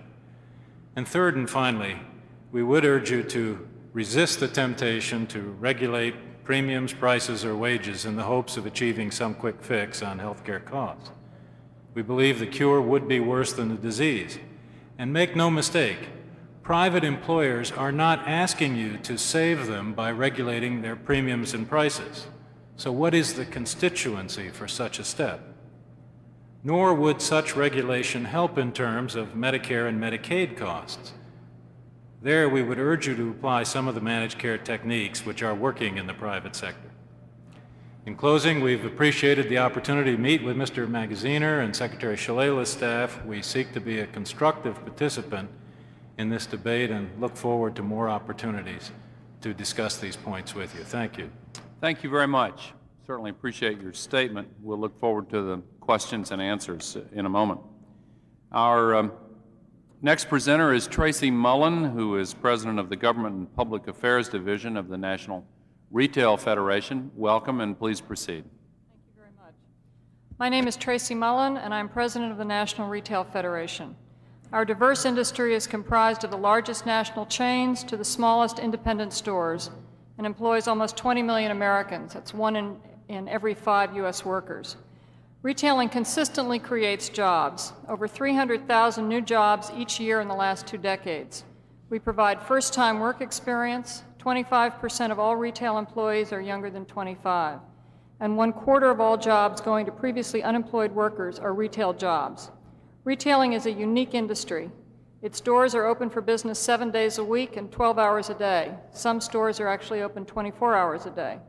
All stores experience peak buying periods, and as a result, we depend on a flexible workforce with a high percentage of part-time and seasonal employees.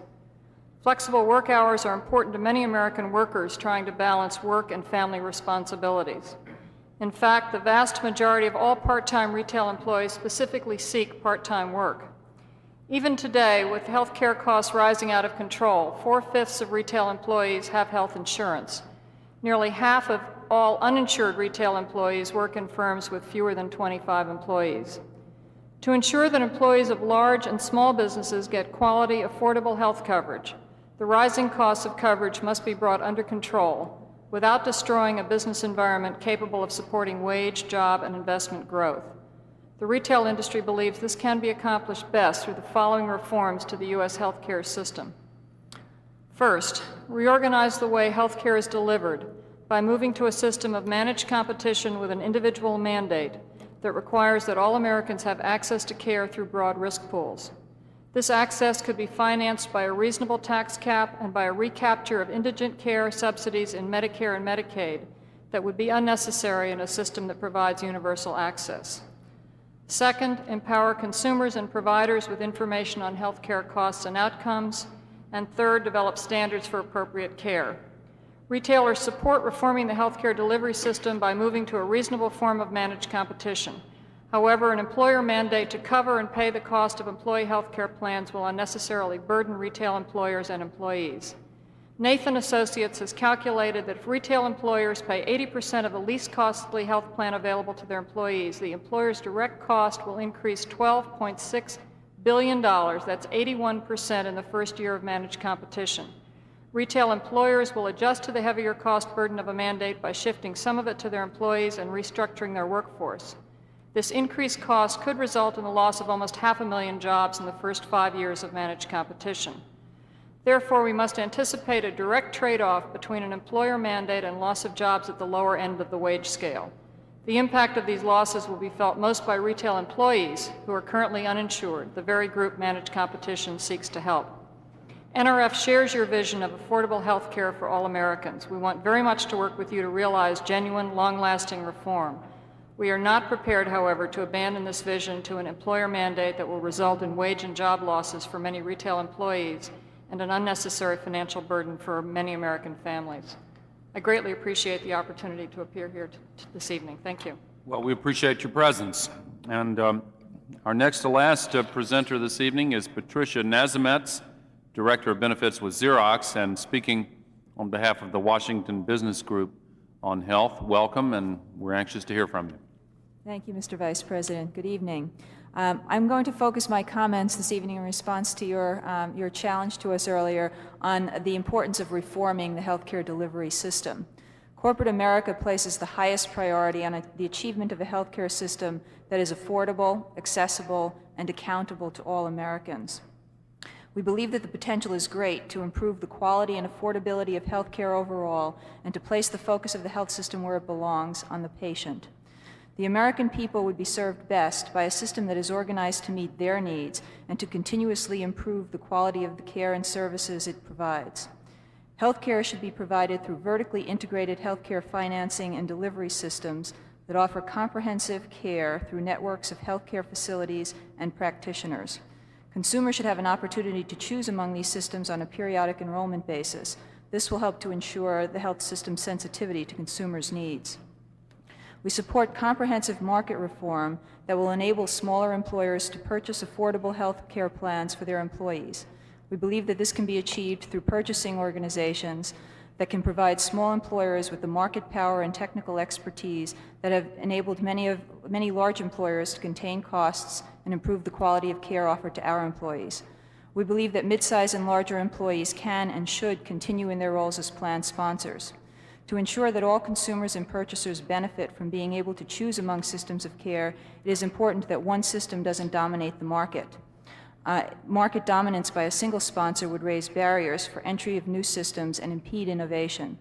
It is also likely to lead to reduced service and reduced sensitivity to the customer, the patient. Multiple sponsors can open the marketplace for the delivery of health care and encourage employers to remain engaged in efforts to improve health care and health status. It is important that employers have the incentive to remain actively involved in managing care for their employees. Many of us now have the experience and knowledge to operate effectively as purchasing agents, with the capacity to evaluate quality, cost, and patient satisfaction. More importantly, we can act as laboratories for innovation and experimentation with different approaches. Employer involvement and talent will be lost if the system if the employer's role is reduced to that of payer and not to one of sponsor. We believe that all segments of the market, including Medicare and Medicaid, should be included in the delivery system, and that Medicare and Medicaid beneficiaries should not be relegated to a vanishing fee-for-service system. We believe that the health care benefits package provided in the health system should include, along the continuum of care, those services that are medically necessary and appropriate, as well as effective, yet these benefits have to also be reasonable and affordable. If the health system is going to be accountable to patients and purchasers, they must be able to measure and assess their current levels of performance as well as their future progress. They have to know what they are doing well and where they need improvement. This information must also be available to the public. Health plans must demonstrate to those who must be able to demonstrate results to those who are selecting among them. This is essential for informed consumer choice. In other words, we want a system that fosters accountable providers and informed consumers. In closing, we're encouraged by your commitment to comprehensive reform, including the restructuring of the delivery system. We look forward to a more efficient and manageable delivery system that can serve the needs of all Americans, and we are ready to help work toward that goal. Thank you. Thank you very much. Our final statement before the question and answer period will be from Ellen Goldstein, Director of Health Policy and Communications with the Association of Private Pension and Welfare Plans. Welcome. Please proceed. And I'm sure I'm the testimony you've all been waiting for all day. Thank you for inviting us here this evening. We've been asked to respond to the question, what's the best way to ensure that employees of large businesses get quality, affordable health care? Our answer is simple. Keep private employers actively involved in the design, administration, and financing of health care benefits for their employees. We believe that a strong role for the employer-based private system for health care and retirement income benefits is good for America overall and good for the health of American workers and their families. We believe that employer involvement will provide a strong and steady driver of quality and cost effectiveness. Building upon the private system and leveling the playing field for all the participants in the system, and that would go after the issue of cost shifting, we believe to be the wisest course for reform. The plurality and flexibility of an employer-based system are highly valued by the American public, and this flexibility has permitted technological and service-oriented developments that provide the best medical care in the world. Employers can quickly design health benefits which contribute to the employer's unique ability to experiment with new ideas in providing benefits, to modify those benefits to meet changing healthcare delivery patterns, and to discover new ways to manage the cost of health benefits. Employers bring a business perspective and concern about cost effectiveness to the healthcare system and can operate as knowledgeable purchasers to gain the greatest value for patients from health services they purchase. In fact, a poll that will be released later this week, conducted for us by Yankelovich Partners, will show that respondents assigned employers minimal responsibility for rising healthcare costs, but said that they were among the most credible sources of information on waste and inefficiency in the system. Government's concern about healthcare resource limitations are often diluted by conflicting concerns about provider and constituent demands, patient needs, and the public purse. We have too many examples, unfortunately, where the government is overpromised but underfinanced and underdelivered. Absent a strong role for private employers, the American healthcare system, we fear, would decline to the lowest common denominator of service as efforts are made to treat everyone equally within a political budget. On the contrary, the APPWP developed a far-reaching, bold proposal last December, and making us the first employer group to approve such a proposal, which would include an employer mandate to cover workers and provide tough cost containment. This integrated plan, besides the mandate, includes a basic benefit package based on the HMO Act, aggressive managed care for all Americans, including Medicare beneficiaries, a cap on the employee tax exclusion, spending targets with possible fallback rate regulation, and a federal health board. Thus, we have called upon an even stronger role for employers in the healthcare system, chiefly because of our concerns over quality and costs. Major employers acting alone or in partnership with other employees in large communities have established bold and substantial efforts that demand from providers strict, measurable quality measures and tie directly the provision of quality to payment and participation. In supporting mandates, spending targets, and benefit tax caps, the APPWP has dramatically altered 25 years of association policy. But it is a rational and comprehensive proposal that meets the President's call for shared sacrifice. We believe our plan has the best chance of preserving the employer-based system, and we think it merits your close study. As fellow payers, we see ourselves as your greatest partner in healthcare reform. Well, thank you very much, and thanks to all of you. I think it is increasingly apparent from the testimony of this panel and from the work that many of you have done for quite some time, that American business has the strong view that it's in the best interest of business to ensure that no American is without comprehensive coverage. That seems to be an emerging consensus, which I think is extremely important. It's also apparent from your statements and your work that we need to keep down healthcare costs in order for business to be competitive in the world marketplace and in order for our standards of living to rise. I especially liked the recommendation of Mr. Jasinowski that we apply the lessons that private business has learned about quality control and participative management and new forms of efficiency to every aspect of the healthcare system. I would go further and say we need to apply it to the rest of to every aspect of the federal government as well, and that's a story for another day. But certainly that is an important part of the challenge we face in putting together a national health care reform package. So I look forward to the interchange, and whoever would like to begin. Mr. Magaziner? I've got a couple of questions. First thing is that you all seem to be supportive of a continuing employer role. And I'm wondering whether you feel that the employer, assuming we had purchasing cooperatives that were set up, which you all seem to favor as well, although you have different definitions of them, but would you allow the employer to require the employee to go with the employer's plan, or would you give the employee the choice to go through the purchasing cooperative and take the employer money with them if they preferred what the purchasing cooperative had to offer? We don't have a specific policy yet as to the HIPIC design, but I would say, based on the understanding of where my members stand in this area, that they would, because they believe in an employer plan and they want the employers to have some flexibility in the design of that plan, that they wouldn't want to see employees go in and out based on where they thought they could get a better price or whatever, because that would have all kinds of impacts on the risk within their own plan and the costs within their own plan. If you permit people to walk only on that basis, I think it would have anybody who disagrees with that? We, like Ellen, our organization does not have explicit policy on this point, but we have discussed the problem of options. And the more choices, the more freedoms individuals have to pursue their own economic self-interest, which is what we have legitimately to presume they would do, the more opportunity they have to select against the system and thus to be more costly. Well, I think if I could just add, if you think a standard package is important, and I'm sure you do, I think that a concept that the employers ought to be in the plan and not be allowed to not be in it is important auxiliary to that. Yeah, that was my next question. You all agree that, or do you, that if there is a nationally guaranteed benefits package, that should be what the employer plan is offering? Is that, you all agree with that? That's in our proposal. Yeah. That's all, or as a minimum? Right. Next question.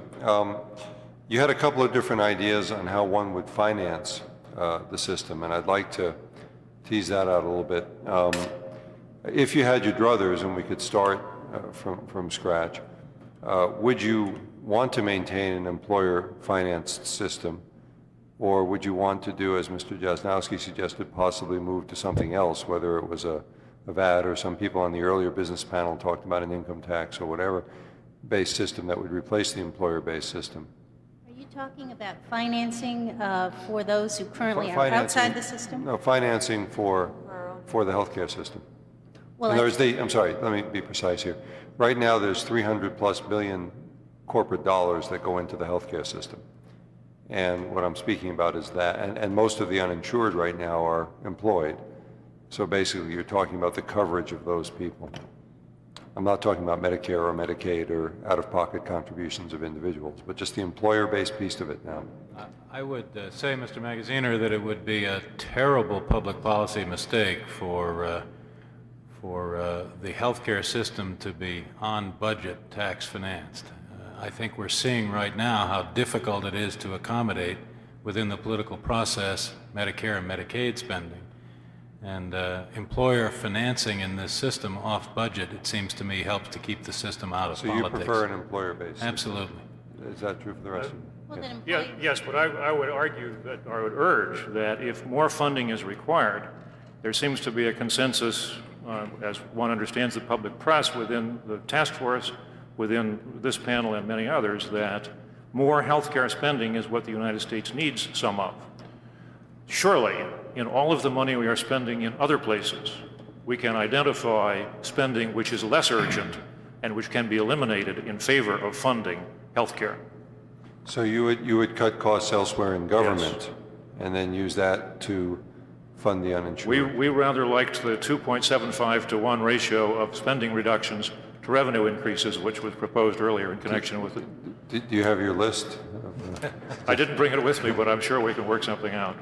One other question. I'm sorry, Jerry. Could I just make a point to amplify my point, which is that right now the payroll tax is, I think, causing as much employment loss as anything that we do in terms of public policy.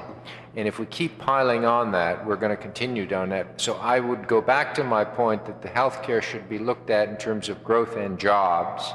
And there's an opportunity for a big fix here, and I think we ought not to abandon that. The second point is you don't have to use a value-added tax entirely to replace the employer system. You can do it you can use it to finance healthcare without replacing the employer system. I'd like to add something. While the majority of retail employers do provide health care coverage for their workers, and we would not favor an employer-based system. We are concerned about a number of our small business employers, many of whom, for economic reasons, do not offer health care coverage to their workers. And we're also concerned about seasonal and part-time employees having to be covered under employer plans. What would you prefer as an alternative? Well, what we're recommending in our proposal is that there be a reasonable tax cap, which would help fund some of the costs, and that we recapture indigent care through Medicaid and Medicare financing.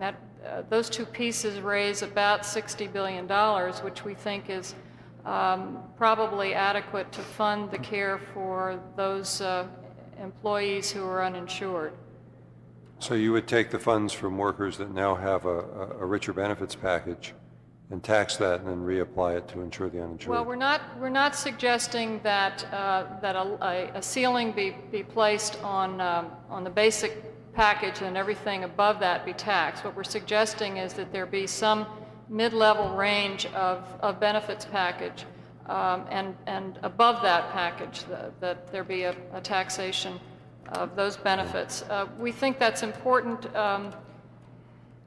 to help keep costs down, to make employees understand that they have a stake in the cost of coverage. One final question, then I'll let somebody else ask.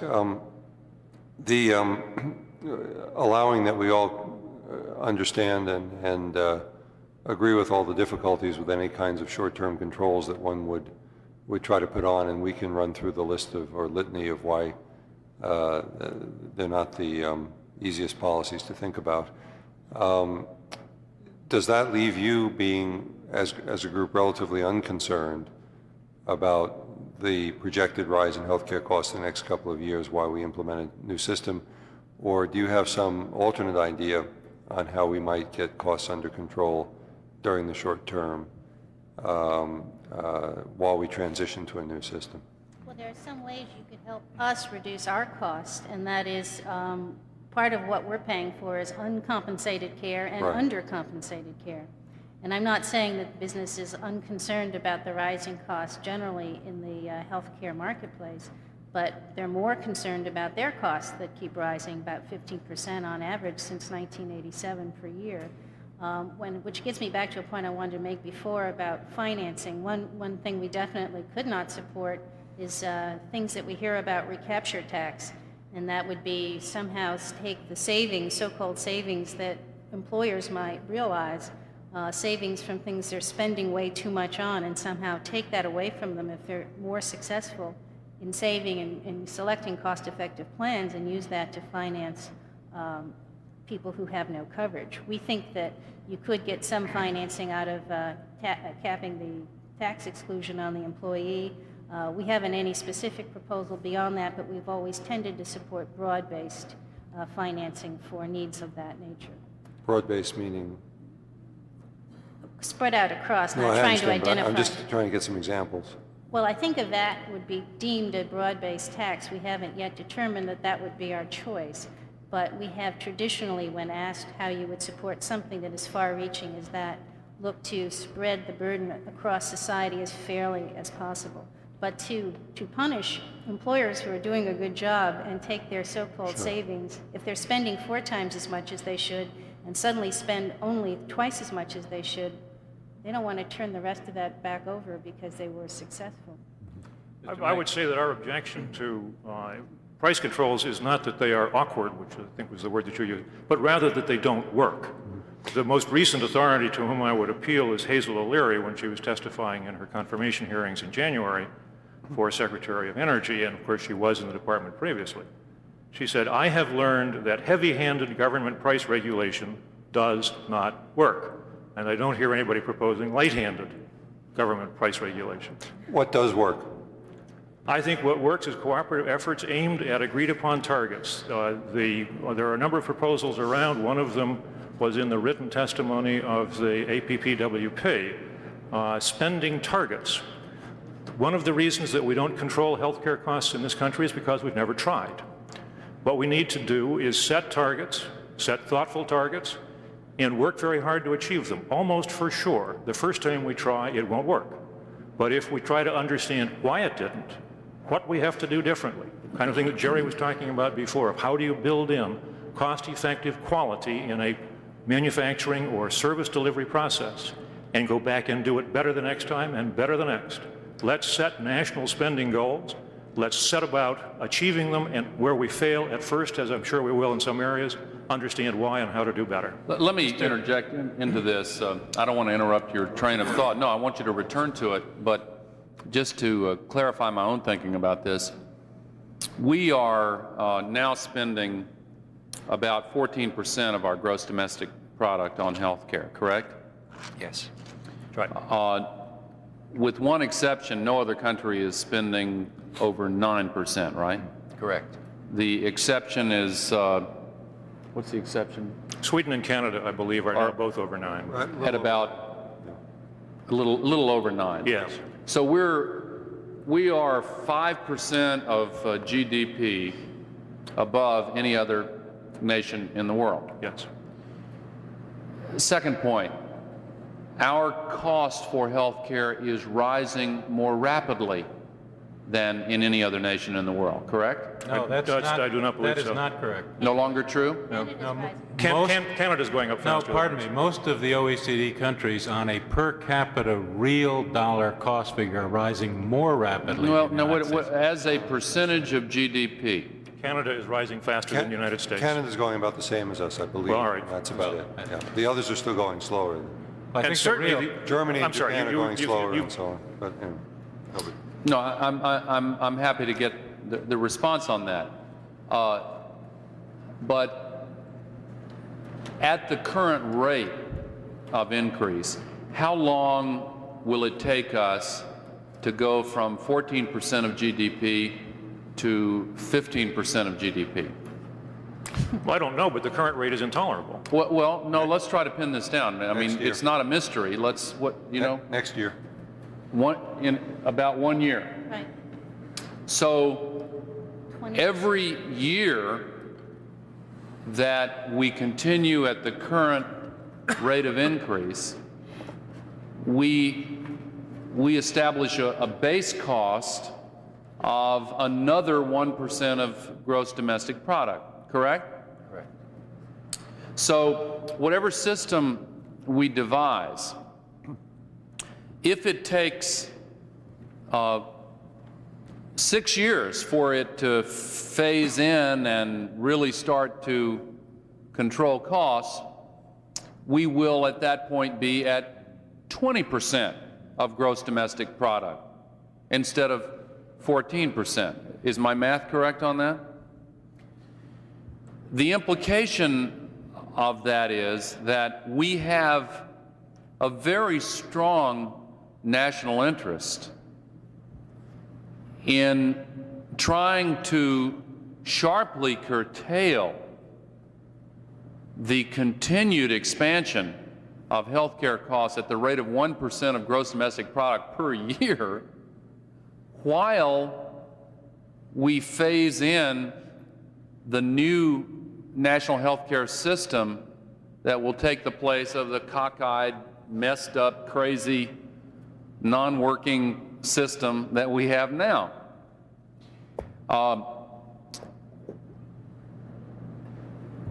That logic train convinces me that it is worth considering even difficult measures to stop that 1% per year increase in GDP while we put the successor system in place, bearing in mind all of the awful problems that you all have talked about. I'm just speaking personally here, and I'm not sold on that approach, but do you understand the logic that I'm laying out here? Do you want to respond to that? Well, I'd like to, Mr. Vice President. First of all, I think your logic is correct, and I think that we ought to consider extreme measures in that kind of situation, and I think some of us have done that. We even did a poll where we asked our members at the NAM, would you be for spending caps? And we got a surprisingly large response. If done in conjunction with comprehensive reform, I think about half of our members supported some sort of spending caps. Do you know what the polls, you know what the American people respond? Well, I'm sure it's probably more. I don't know. About 82%. Yeah, well, I think that's not surprising. I think having said that, I would agree with Bob Winters that we probably ought to focus on targets at this point because of the track record on actual controls. And if we set aggressive targets and push hard to achieve those, that may be the best we can do in the short run. If we try to put massive controls on, they won't work. And so even though we're in the dilemma that we're in, I'm afraid that there is no good short-term solution for reducing health care costs. And that's the reality. Now, if that's the case, the best you can do is set aggressive targets to try to reduce short-term health care costs and use whatever means in the program to reinforce that. Now, Mr. Winters, I know you want to respond, and you do too, Mr. Patricelli, but let me just pursue that briefly. You have said, given the historic experience, which you have uniformly characterized as an utter and complete failure. Now, I'm very uncomfortable taking the contrary case because, as I say, I'm not, sold on this particular approach, but I think the argument for it is more respectable than you all are making it sound.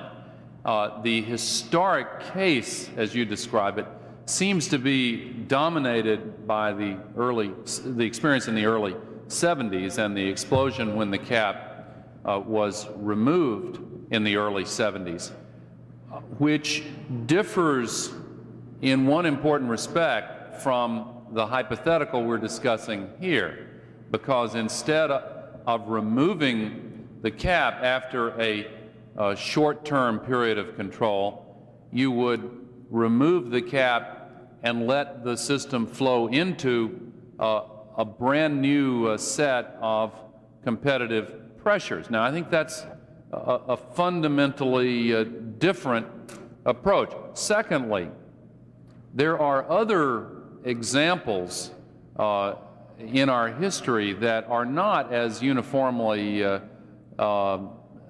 pessimistic, that don't leave one so uniformly pessimistic. During the Korean War, for example, there was a different experience. Again, very complicated, very different. All these comparisons are awkward and limited, but I'm not sure you can base everything on that period in the early 70s. Mr. Winters.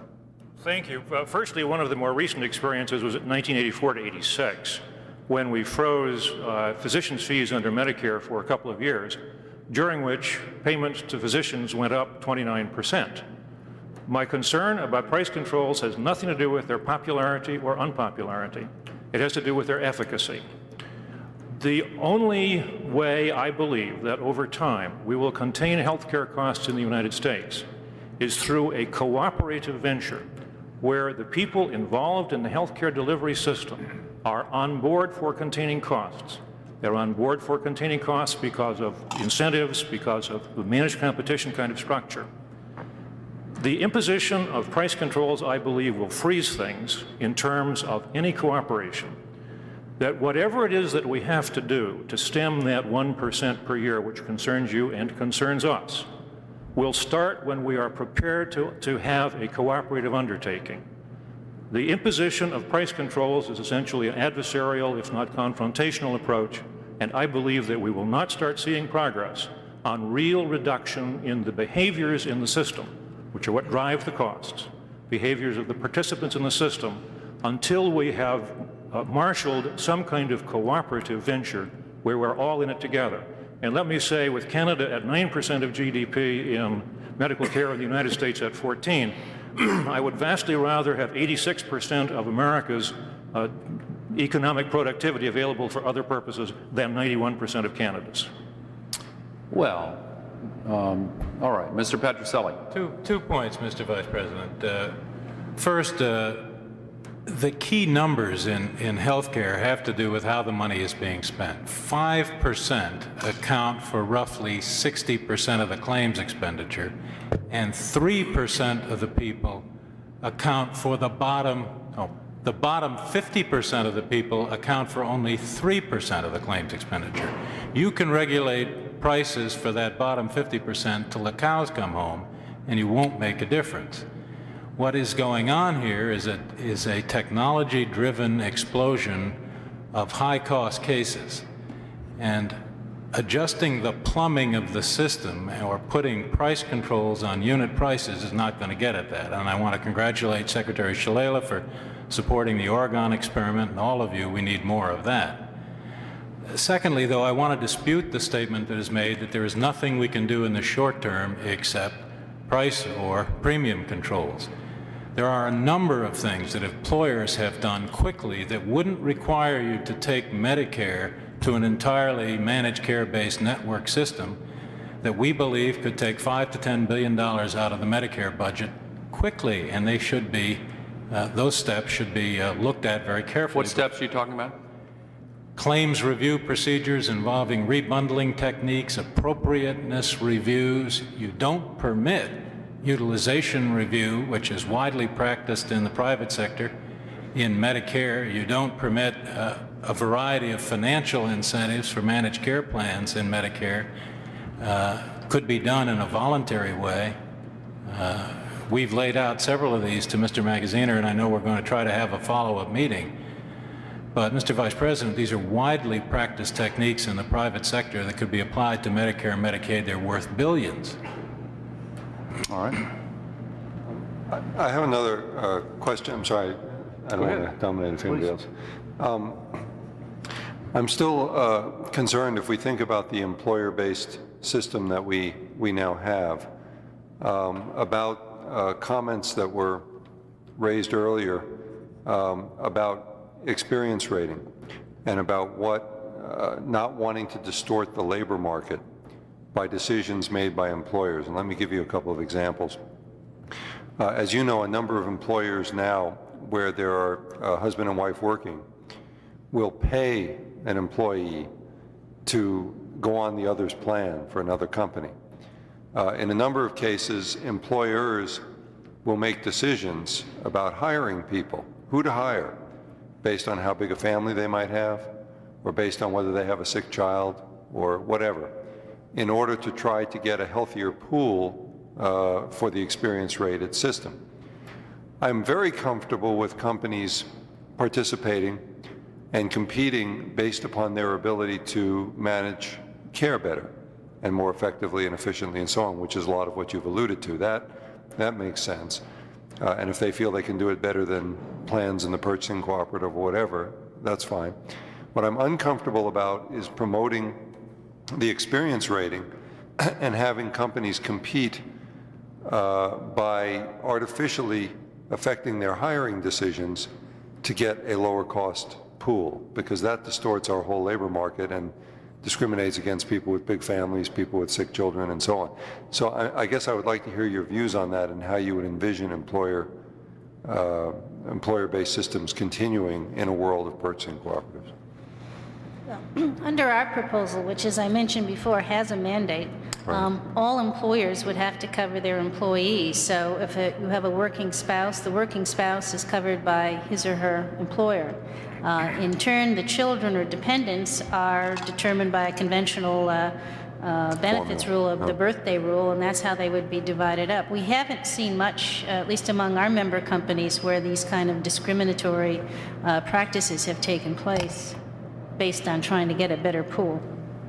In a world of universal coverage, Mr. Magaziner, you would have rules that would dictate which is the primary employer, so you wouldn't have this kind of manipulation on coordination of benefits. However, it is not the experience of large self-insured or experience-rated employers to avoid hiring, for example, older people. The risk and age profile, I believe, of larger self-insured employers is older and worse, if you will, than the large body of smaller employers. So I don't think in the private sector the fact that employers pay more for older workers has led to skewing of the labor market.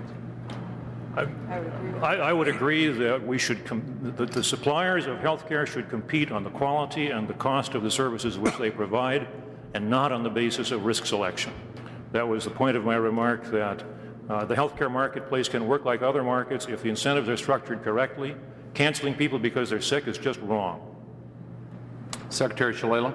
We've heard a lot of testimony about prevention and primary care, and obviously there's discussion about putting a lot of that in the benefit package. Have you seen trends in American business with more attention to primary care and prevention services, or is the pressure from your employees on the acute care side? Well, there's always been an interest on the acute care side, but I think in recent years you've seen major employers install very ambitious programs on wellness and prevention with a recognition that it's less expensive to take care of illnesses before they get worse. And in fact, in the new world of healthcare reform, we would expect that to not only continue, but to characterize the system. I would say that it's actually accelerating. I find it quite amazing as I travel around the country and visit companies, the extent to which the preventative care emphasis has become so much stronger. And we'd be happy to even submit a list of many of the companies that put a very high priority on this. I mean, it's become a cult with some companies, but all large companies, I think, put some considerable emphasis on that now, and it's accelerating. Secretary Shalala, I think that what we're finding among many large employers is that employers have moved toward organized systems of care like HMOs that tend, because they're accountable for the health of the patient or the health of their population from the healthy days right through the treatment of any illness, that they in fact have considerable wellness, prenatal care, well child care, that type of thing built into their systems. And in the case, for instance, of my company, 65% of our employees are participating in that kind of program, and very often that's a major attraction that draws them into that kind of system. I have one, if I might get back to the cost control issue. I'm wondering whether we have any more evidence that voluntary targets would work any more than we do of the points you've made about cost controls or freezes or that kind of thing. Well, I think since I raised or reinforced the point, and I made it in the context of the short run, I would just say that it's an imperfect solution, and I recognize that, and I appreciate the Vice President's desire for a better solution, and I was only saying that, well, you could do things in the short run. We ought not to think that the health care comprehensive reform we're going to make is primarily short run, and I know you don't. I think that we have to look at the long term, and I think the best we can do with respect to the control issue, it comes back to targets which are imperfect. They're probably just less imperfect than actual controls. I'll offer you a specific model that's been in existence for 75 years, and that's the Mayo Clinic. Mayo Clinic is a group of dedicated healthcare providers who decided 75 years ago that fee-for-service was not the way to manage costs or to provide medical care. They have been on salaries since about 1915. It is a system which has worked very, very well. It is one of the models for managed competition and managed care, and it is there and glistening. I think the point, though, about the Mayo Clinic, and I'm also very interested in what they did, is that it really did take 75 years to get it fine-tuned. It didn't work at the beginning, so that it's a system that really evolved as they worked through a whole set of issues. For instance, you know, they've had to move to more competitive salaries, even though they've continued the salary system. But certainly what they've done there is develop a culture, and one does not do that in a couple of years. It takes a long time to develop that sense of community and that culture where there's really a sharing and decision making that keeps costs down. But that model has been replicated much more rapidly in managed care in the last 10 years in many plans in the United States. Tipper Gore. First of all, to Patricia Nazametz, because Sir, I can't hear you. Sorry. I want to direct this question to you, Patricia, because I know that the Washington Business Group on Health has been very progressive about mental health care benefits, unlike most of the most business, frankly, in the past. And yet all of you have talked about universal comprehensive care, and you've talked about a managed competition case management role to be a mechanism for cost control.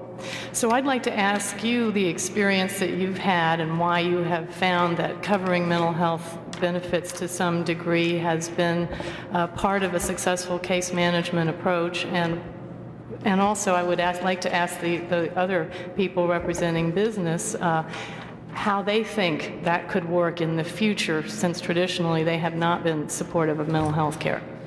Well, I think, let me start off by saying that I think that mental health has over the past decade or so, has raised some concerns for those businesses like ours that have offered extensive and in some cases totally unlimited and unmanaged mental health benefits. But I think that in most of the programs that we offer, in virtually all of the programs that we offer, they have some degree of mental health benefits, and we've found that to the extent that they are worked within the system and that they are part of a total system of health care, that they have in fact allowed employees or patients access to care in an appropriate manner and under the direction of the providers in that particular system. I think the problem has come when we've moved outside the system and sort of offered in a fee-for-service, unfettered system, totally unlimited benefits, and that has been a major cost driver. But I think that most major employers, starting with employee assistance programs, which many of us have put in over the past couple of decades, which helps to diagnose and identify the nature of the problem and the course of treatment, and then the short-term treatment involved has proven to be a major benefit. Let me say that we're very grateful to George Washington University for letting us use this facility, but their gymnasts need to set up in this gymnasium, and we're, pardon me? Yeah, it's very appropriate. It's part of the wellness program, and let me conclude by thanking this last panel, and on behalf of the First Lady Hillary Rodham Clinton and all of the Healthcare Task Force, I want to express thanks to every single witness who has appeared here today. It has really been a terrific set of presentations, and we are extremely grateful. I want to also thank all of the volunteers over on my left who have done a fabulous job making this event run smoothly. For 16 hours they've been here, and they have allowed it to run very smoothly without a single hitch, and we really appreciate your help very much. The task force will be reviewing all of the testimony from today, and will be reviewing all of the additional statements presented to the task force today and after today. The working groups will receive these statements and will incorporate many of the ideas that have been shared here into the task force's recommendations to the President. As we head toward the end of the 100-day deadline set by the President, we encourage all of you and all who have listened with us today to communicate to us in writing if possible, and continue to work with us on this important task. We're extremely grateful and thank you again. This proceeding stands adjourned. Thank you, Mr. Vice President. Thank you. Shirley.